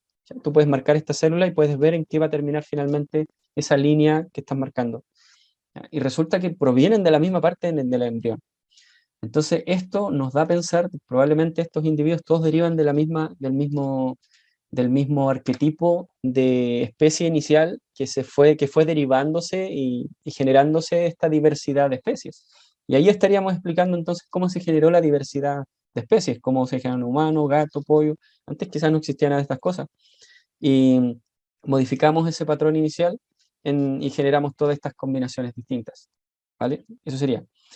Entonces, cuando nosotros estamos comparando estructuras adultas, anatómicas, y vemos que tienen un mismo plano arquitectónico, y también si hacemos estudios embriológicos y determinamos que provienen de la misma capa o ese tejidito, esas capitas, esas tres capitas que vimos delante, embrionarias, podemos decir que estas estructuras son homólogas, ¿ya? Y ahí viene este concepto de homólogo. Homólogo es como igual, homo, igual. Ahí está. ¿Cuándo decimos que las estructuras que estoy comparando son homólogas? Cuando tienen el mismo plano arquitectónico y cuando provienen del mismo origen embrionario. El principal criterio para definir que dos estructuras son homólogas es que provienen del mismo origen embrionario, de la misma estructura del embrión. ¿Ya? Ese es el criterio para definir que una estructura es homóloga con otra. Tienen el mismo origen embrionario. ¿Vale? Y podemos entender también por extrapolación, por lógica, entonces que tenemos una herencia común. Hay un ancestro común con esas especies en las cuales tenemos órganos homólogos, o podemos ver que existen órganos homólogos. ¿Vale? Entonces cuando decimos órganos homólogos estamos diciendo que vienen del mismo origen embrionario, que tienen probablemente el mismo plano arquitectónico, al menos yo no esperaría que se modifique demasiado. Claro, va a estar adaptado a la situación, a la condición en la que el individuo vive, ¿no? Por ejemplo, la extremidad anterior del pollo lo utiliza para el vuelo. El gato, el humano, casi lo mismo. Bueno, el humano tiene mucha más movilidad ahí. La ballena para la tortuga igual, todo este organismo, el murciélago para volar, ¿cierto? Igual que el pollo. Y el elefante, bueno, tiene que soportar ese tremendo peso. Entonces tiene sus adaptaciones distintas, pero es como que utilizamos el mismo patrón arquitectónico, que probablemente haya sido de un ancestro antes, y lo vamos modificando de acuerdo a las condiciones selectivas en las que en las que fueron desenvolviéndose cada una de estas especies, que antes no eran especies, ¿sí? Eran poblaciones de la misma especie. Que después vamos a ver cómo se crean nuevas especies, entonces ahí les va a hacer más sentido todas estas cosillas. Entonces de aquí se va creando esto. Entonces tenemos, como pueden apreciar, tenemos un ancestro común, ¿ya? Un punto central, un foco, y de este foco vamos a diversificar las cosas. ¿Ya? Aquí vamos a ver a diversificar. ¿Ya? El curso de la evolución al final hizo esas cosas. Las fuerzas evolutivas las vamos a explorar también en algún momento, las fuerzas que podrían hacer este tipo de cosas. Entonces, partimos de un punto, que es un foco, ¿cierto? Que es este ancestro común, y de ahí empezamos a diversificar. Este proceso, al cabo del tiempo, en mucho tiempo, o sea, millones de años, este proceso se llama, a gran escala, se llama evolución divergente. Se llama evolución divergente. ¿Se dan cuenta? Divergente es que se van separando los puntos. ¿Ya? Divergentes son dos líneas que se van separando entre sí, va aumentando las diferencias entre ellas en cuanto a distancia. En este caso se van a distanciar en términos de aspecto y genéticamente también. divergen en ese sentido, en el tiempo. ¿Ya? Probablemente no en el espacio, pero sí en el tiempo. ¿Ya? Eso es. Entonces, cuando podemos establecer, podemos decir que las estructuras son homólogas entre dos individuos, podemos decir también que la evolución fue de tipo divergente, o sea que separó aquí a estos individuos, claro, acumuló diferencias entre ellos. ¿Vale? Ahí está. Eso sería entonces lo que podemos sacar como conclusiones, lo que nos diría como la lógica respecto a cuando encontramos que dos órganos son homólogos entre especies. ¿Ya? Aquí les muestro otra diapositiva como que explica lo que antes les decía, que esto es evolución divergente. Entonces tiene que haber acá un ancestro común, y este ancestro común empezó quizás originó ahí en los humanos, quizás después los así, no sé, aquí va a depender el tiempo, no necesariamente, pero es algo, no sé, quizás algo así, no sé, ya, estoy inventando, pero algo así tendría que ser. O quizás no, quizás de aquí salieron los murciélagos y salieron no sé, también se puede ir ramificando. Así, ¿ya? Eso. Ahora vamos con los órganos análogos. ¿Qué son los órganos análogos? Son órganos que son muy parecidos en términos funcionales, en términos anatómicos y funcionales. ¿Ya? Órganos análogos, aquí les muestro la definición, ahí está. Son estructuras funcionalmente, bueno, similares, pero en términos de su función, pero que difieren en su origen embrionario. Porque si tuvieran el mismo origen embrionario serían estructuras homólogas. ¿Ya? El criterio para definir que algo es homólogo no es la función. ¿Ya? El criterio para definir que algo es homólogo es su origen embrionario. Así. No importa que la función en un lado sea como para volar, el otro lo ocupe para caminar, ¿ya? No importa. Serían homólogos. Si tienen la misma función y además el mismo origen embrionario, bueno, son homólogos. Son homólogos. Lo homólogo prima ahí. Lo homólogo. Son homólogos porque cuando dices que son análogos, no puedes decir son homólogos y análogos a la vez, porque análogo asume de que no tienen el mismo origen embrionario. Entonces dirías que son homólogos, bueno, y aparte tienen la misma función. Eso sí, así tendrías que decir si tienen el mismo origen embrionario y aparte se ocupan para lo mismo. Ahora, si no tienen el mismo origen embrionario y tienen la misma funcionalidad, decimos que son análogos. Análogos. ¿Ya? Estructuras funcionalmente similares, pero que difieren en su origen embrionario y en sus características estructurales, como su arquitectura, la composición de lo que está hecho, cosas así.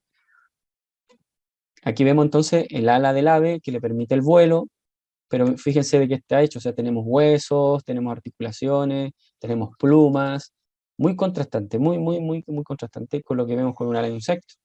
Pero fíjense que en ambos casos les permite el vuelo. Aquí la función similar es el vuelo.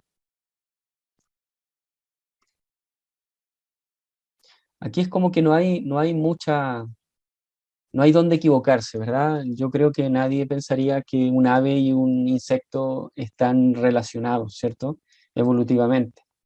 No hay mucho en qué equivocarse, pero si les pusiera un delfín, por ejemplo, no sé, con otro pez que se parezca, pero no sé, pero el delfín sabemos que es un mamífero, ¿no? Pero, pero si tú lo ves, el delfín no parece un pez, el delfín, parece un pez. Entonces, ahí hay situaciones en la vida diaria de los evolutivos que, claro, te confunden mucho. ¿Ya? ¿Y por qué podría pasar esto? ¿Por qué dos especies podrían desarrollar las mismas adaptaciones? Porque el ambiente en el que están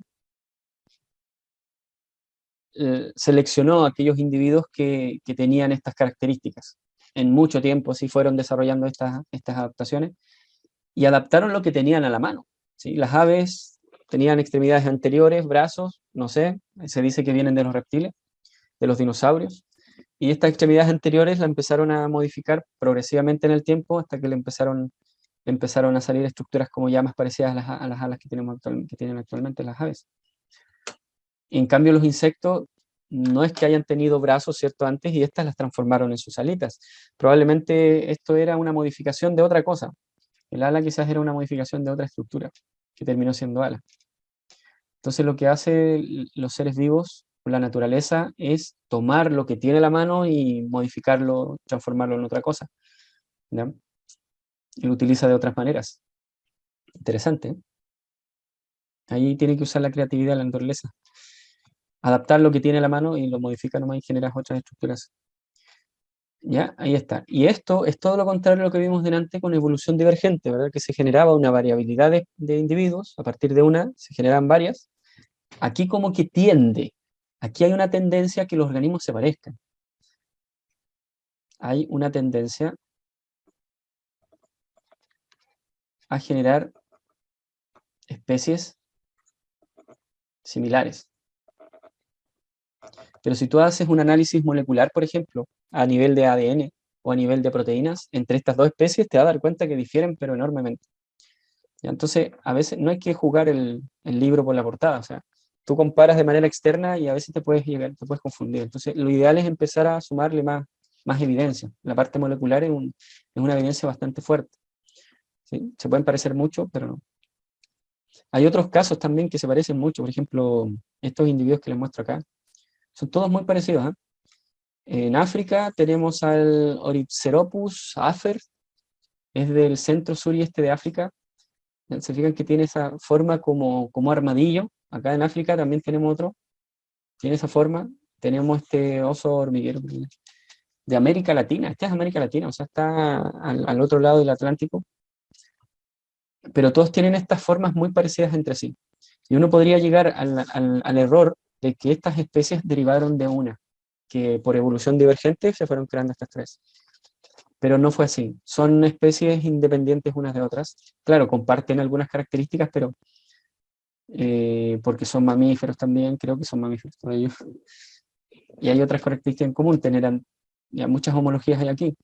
Pero esa forma al menos que adoptaron, eh, todos ellos comen hormigas, así que es como la forma que la naturaleza tiene para poder explotar hormigas, comer hormigas. Tienen esa forma media así alargadita, ¿no?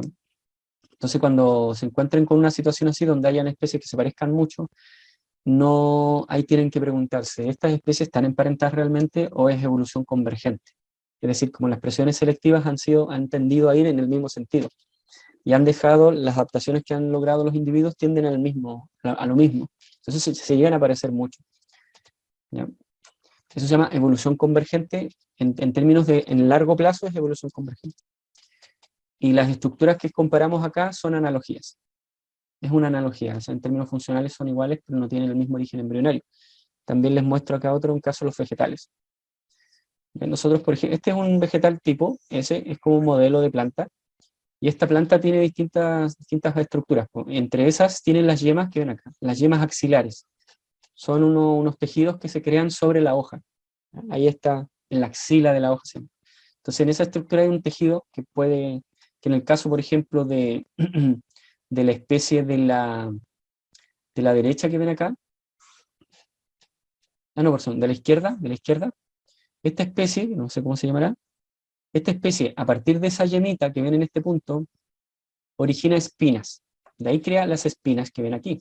Entonces, ese es el origen de estas espinas, de ese lugar, de esa estructura, de esas espinas. En cambio, la especie que ven acá a la derecha, las espinas no las crea a partir de esa estructura, sino que son hojas modificadas. La hoja la modifica como una espina. Y la yemita ni la toca. La yemita la transforma aquí, la transformó en más hojitas, en flores, cosas así. ¿Ya? Entonces, claro, ambas tienen espinas. Y si yo las clasifico y digo, estas especies están emparentadas, podría llegar a la conclusión de que sí, porque ambos tienen espinas. Lo que pasó es que ambos desarrollaron la misma adaptación, pero adaptaron cosas distintas para lo mismo. Entonces, estas dos estructuras son órganos o estructuras análogas. Tienen la misma función, pero no el mismo origen embrionario. ¿Ya? También se llaman homoplasias, una homoplasia. Homoplasia es como igual desplazamiento. Pero igual desplazamiento en qué sentido, en términos de la adaptación que crearon. No desplazamiento en sentido de distancia en el espacio, sino desplazamiento en el sentido de la estructura que crean. ¿Sí? La evolución tendió a desarrollar la misma adaptación, pero modificó distintas cosas, distintas estructuras. ¿Ya? Evolución convergente. Ese sería entonces, acá también tenemos otro ejemplo de evolución convergente.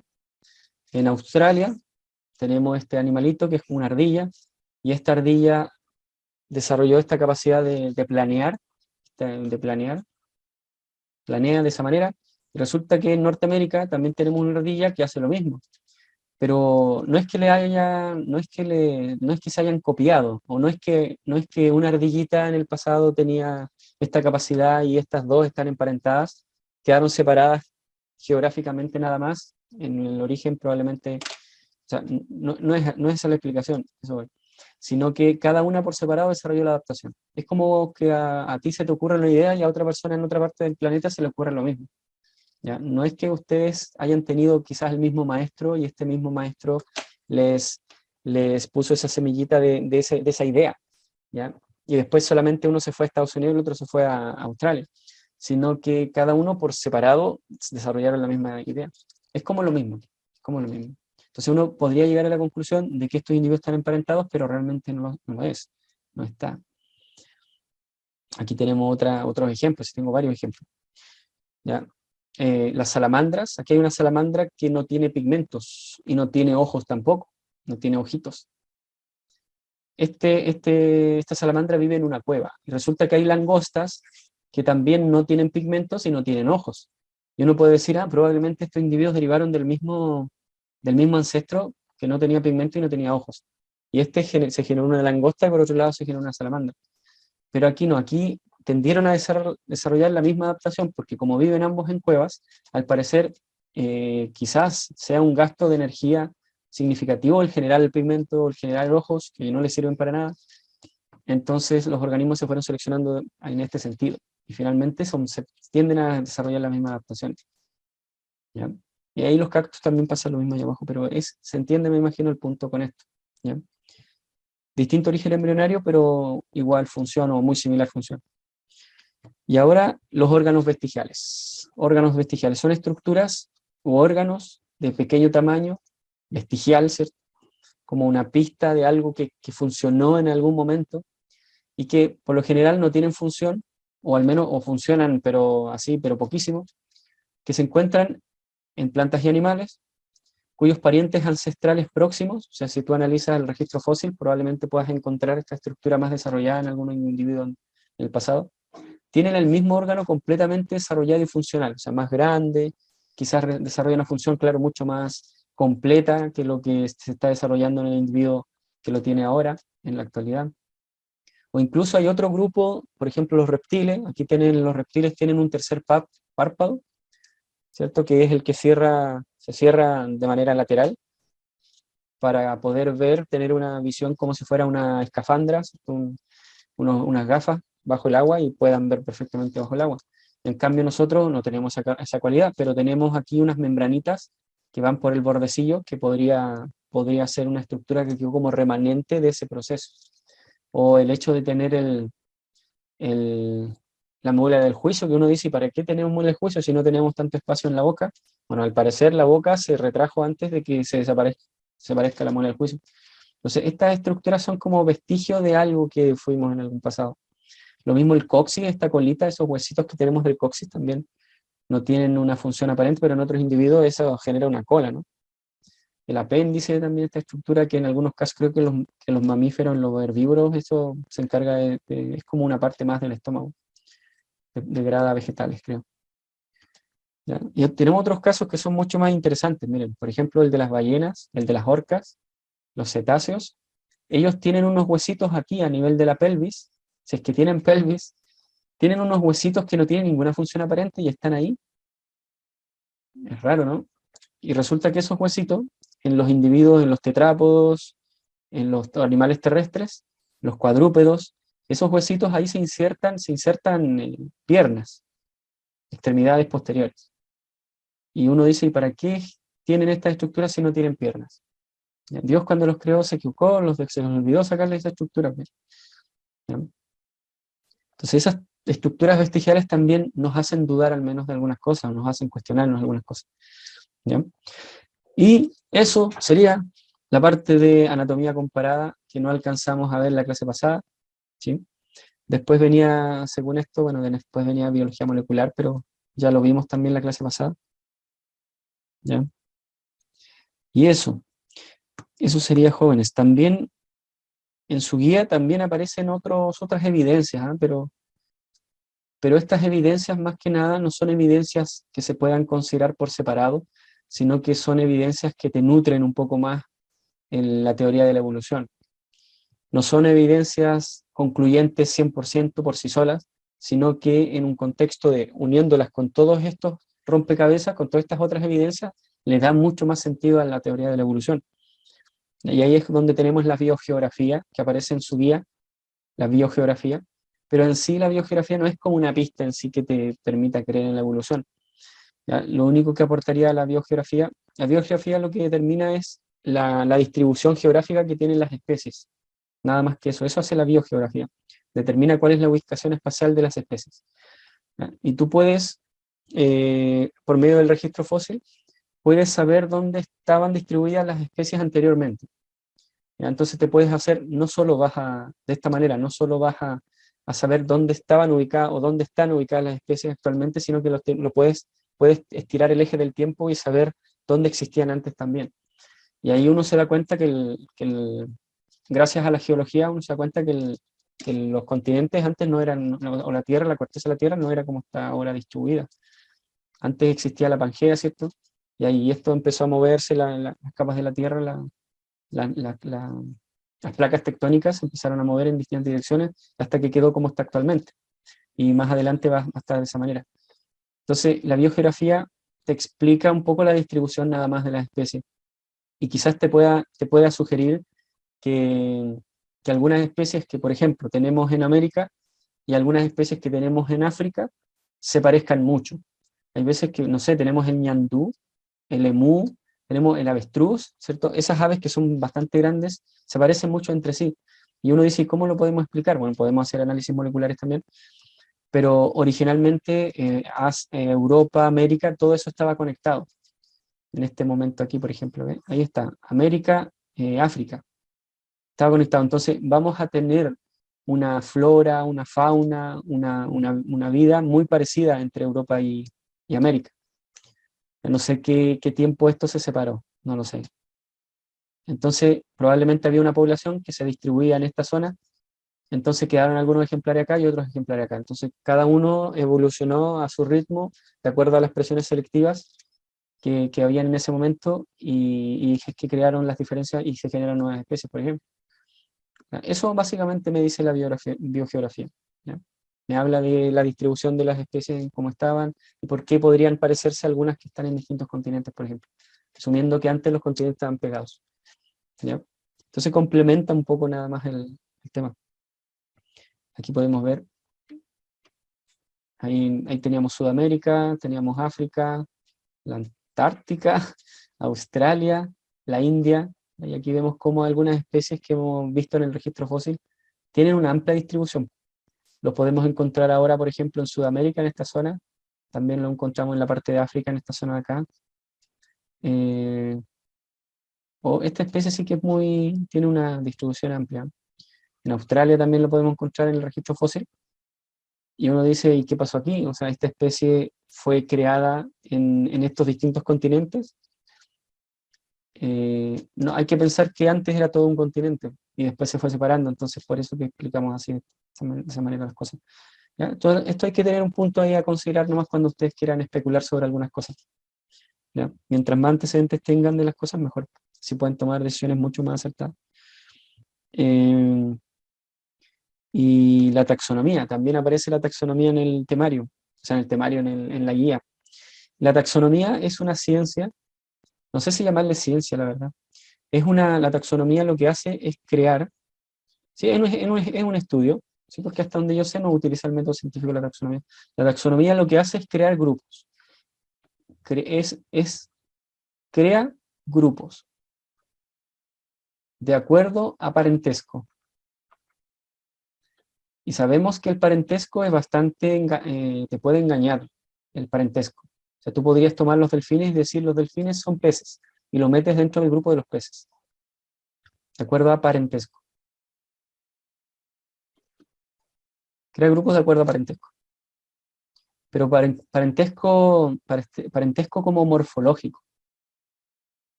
principalmente así. ¿Ya? No hace como análisis moleculares. Si empiezas a hacer análisis moleculares y empiezas a utilizar el registro fósil y empiezas a establecer analogía, desarrollo embrionario y todas estas evidencias que les mostré, ahí esa taxonomía se transforma en sistemática. ¿Ya? La sistemática también crea grupos, pero en este caso, utiliza la biología molecular, utiliza el registro fósil, la embriología, la anatomía comparada. ¿Por qué? Porque lo que quiere hacer la sistemática, que esta sí vendría siendo una ciencia, lo que trata de hacer la sistemática es eso, establecer las relaciones evolutivas. Ese es el objetivo de la sistemática. Tratar de ver quién está emparentado con quién, hace cuántos millones de años podrían haberse separado en el tiempo. Eso es lo que trata de hacer la sistemática, como reconstruir la historia evolutiva de las especies. Y para eso se vale de todas las evidencias que les mostré, anatomía comparada, todo eso, embriología. En cambio la taxonomía no, solamente se parecen, ya, se parece el perro, no sé, con el lobo, ya, entonces estos son cánidos, son del mismo género, entonces empieza a generar como grupos, nada más. Y como lo que ven acá, como esto. Ah, como eso, por ejemplo. Crea distintos como cajas, como estas son cajas de distinta capacidad. Cajas de distinta capacidad. ¿Ya? Entonces ustedes van como anidando. Dentro de esta caja hay cajas más chiquititas. Entonces van organizando los seres vivos. En definitiva, la taxonomía es como una forma de organizar a los seres vivos, ¿ya? Con un criterio más que nada morfológico. Quizás funcional igual, morfofisiológico podría ser. Conductual, se utiliza como todas esas cosillas. La forma, como criterio utiliza la forma, utiliza la conducta, ahí dice conducta, la conducta, sí, criterios como más externos. Entonces, tengo una gran caja gigante, una gran caja, que le vamos a llamar reino a esta caja gigante, y en esta caja vamos a meter los animales. Los animales. ¿Quiénes son los animales? Los animales son todos aquellos que son pluricelulares. Ya, ese es un criterio. Entonces voy a meter a todos los organismos que son pluricelulares aquí. ¿Qué más? Son heterótrofos. ¿Ya? Pluricelulares, heterótrofos. Sin pared celular. ¿Ya? Es un ejemplo, ¿eh? No es necesario que aprendan esto así, pero es un ejemplo de criterios que uno utiliza para ir organizando estas cajas, ¿ya? Ir organizando los seres vivos. Entonces, en esta gran caja voy a colocar a todos los organismos que sean pluricelulares, que sean heterótrofos y no tengan pared celular. Entonces, ahí voy a meter a los insectos, voy a meter a los gusanos, a las aves, a los reptiles, a los mamíferos, a, a todos ellos. ¿Ya? Todos aquellos que cumplen este criterio los voy a meter en ese reino. Voy a crear otras cajas también donde meta a las plantas, donde meta a los protozoos, donde meta a los hongos. ¿Ya? Esas son las 4 grandes cajas. Hay una caja mucho más grande que esa, donde se mete todo esto, que son los dominios. Los dominios son es una caja mucho más grande. Entonces tengo los reinos, que son cajitas más chiquititas, y dentro de estos reinos voy a otras cajitas más chicas, donde voy a organizar a estos individuos que están dentro de este reino animal. Voy a crear otros criterios de clasificación dentro de este reino y voy a ir como agrupando, formando grupitos más chicos. Entonces después tengo el filum, que es una cajita mucho más chiquitita. Entonces el reino animal va a tener varias cajitas, varios filum dentro de él. Y ahí voy a elegir algún criterio para empezar a ordenarlos dentro de esta cajita del reino animal. Entonces vamos a tener, por ejemplo, los cordados.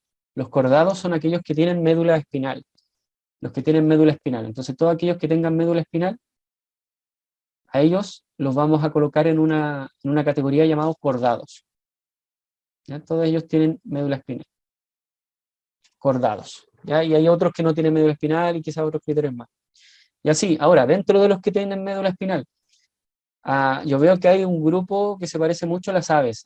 Tienen plumas, por ejemplo, huesos huecos, así, ya. Ese criterio voy a utilizar para generar dentro del filum una subclasificación dentro de esto. Y así voy generando cada vez anidado uno dentro del otro, dentro del otro. Tenemos el orden dentro de las aves, las podemos también, hay algunas que se parecen mucho entre sí, entonces ya estas las voy a reunir, voy a formar un grupito ahí entre ellas. Después tenemos la familia, después el género, que ahí ya estos individuos se parecen, pero muchísimo, muchísimo si se dan cuenta. Entonces, mientras la cajita se hace más chiquitita, los individuos de estas cajitas son mucho más parecidos entre sí. Hasta que llego a la especie. Entonces, todos los individuos que se parecen ya, pero más parecido que esto no puede haber, van a ser de la misma especie. ¿Ya? De la misma especie. Ahí está. Y así, esta clasificación la creó Carolus Linneo. Carolus Linneo fue el padre de la taxonomía. Él utilizó este criterio de ir anidando, de acuerdo a parentesco, generando grupos cada vez más excluyentes hasta llegar hasta el nivel especie, que es el menos incluyente. O sea, solamente ahí vamos a tener individuos, los que van a entrar en esta cajita de nivel especie, solo son los individuos que tienen un parentesco, pero mucho mayor. ¿Ya?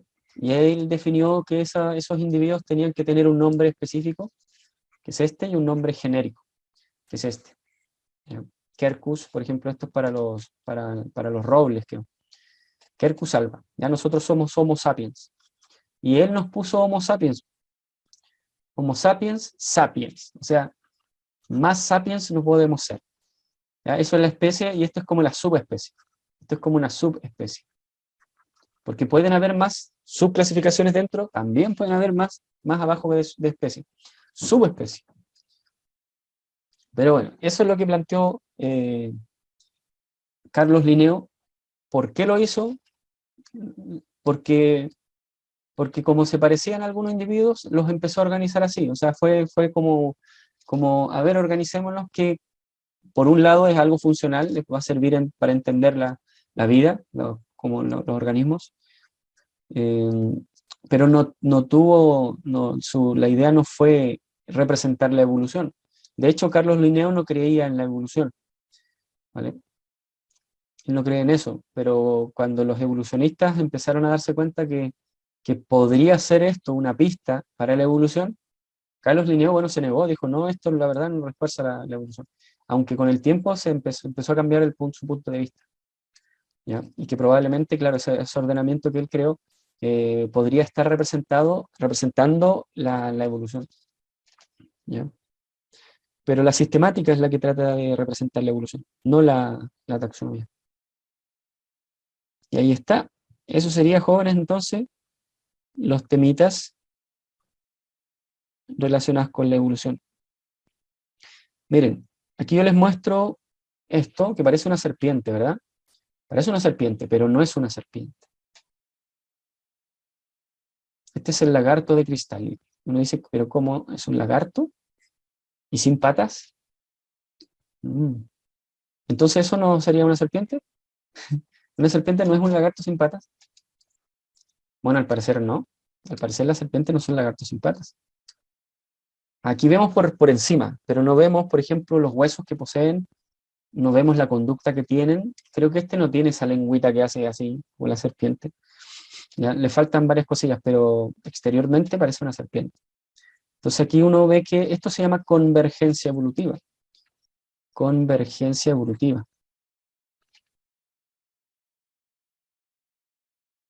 Interesante. Entonces la sistemática te permitiría desenmarañar este tema. O sea, utilizarías análisis moleculares y los compararías con las serpientes, y ahí te darías cuenta que difieren mucho de las serpientes. Entonces, ¿y con quién más está más relacionado? Con los lagartos. Interesante. ¿Ya? Entonces te construyes este árbol así. ¿Ya? Aquí tenemos los lagartos de cristal que están más relacionados con los varanos, comparten más características genéticas con el varano que con las serpientes, ¿ya? Al parecer hay muchas diferencias respecto a las serpientes con los varanos, las iguanas y los lagartos, que se crea este árbol así, ¿ya? Ahí hay un ancestro común cercano en el tiempo con los varanos. Y este grupo que ves acá tiene un ancestro común con las iguanas, pero más lejano en el tiempo, un ancestro común. Y con las serpientes mucho más lejano en el tiempo. Este grupo de acá eh, comparte un ancestro común sí con las serpientes, pero muy lejano en el tiempo, aquí millones de años atrás. Y los geckos al parecer se originaron, un grupo que se originó desde mucho tiempo atrás, se separó de este gran grupo que está acá, ¿ya? El tema es que nosotros vemos en la actualidad esto. Entonces, como vemos esto en la actualidad, vemos esta gran diferenciación aparente, como que nos perdemos porque no podemos ver hacia el pasado. Entonces, con el registro fósil, por ejemplo, y con los análisis moleculares, y usando la lógica, podemos como proyectarnos un poco hacia el pasado y, y como borrar esta línea un poco que diferencia las especies unas con otras para entender que realmente todos venimos como del mismo origen, ¿ya? Se llama árbol filogenético aquí. Y eso, ¿ya? Eso serían entonces las evidencias del registro fósil, las evidencias de la evolución.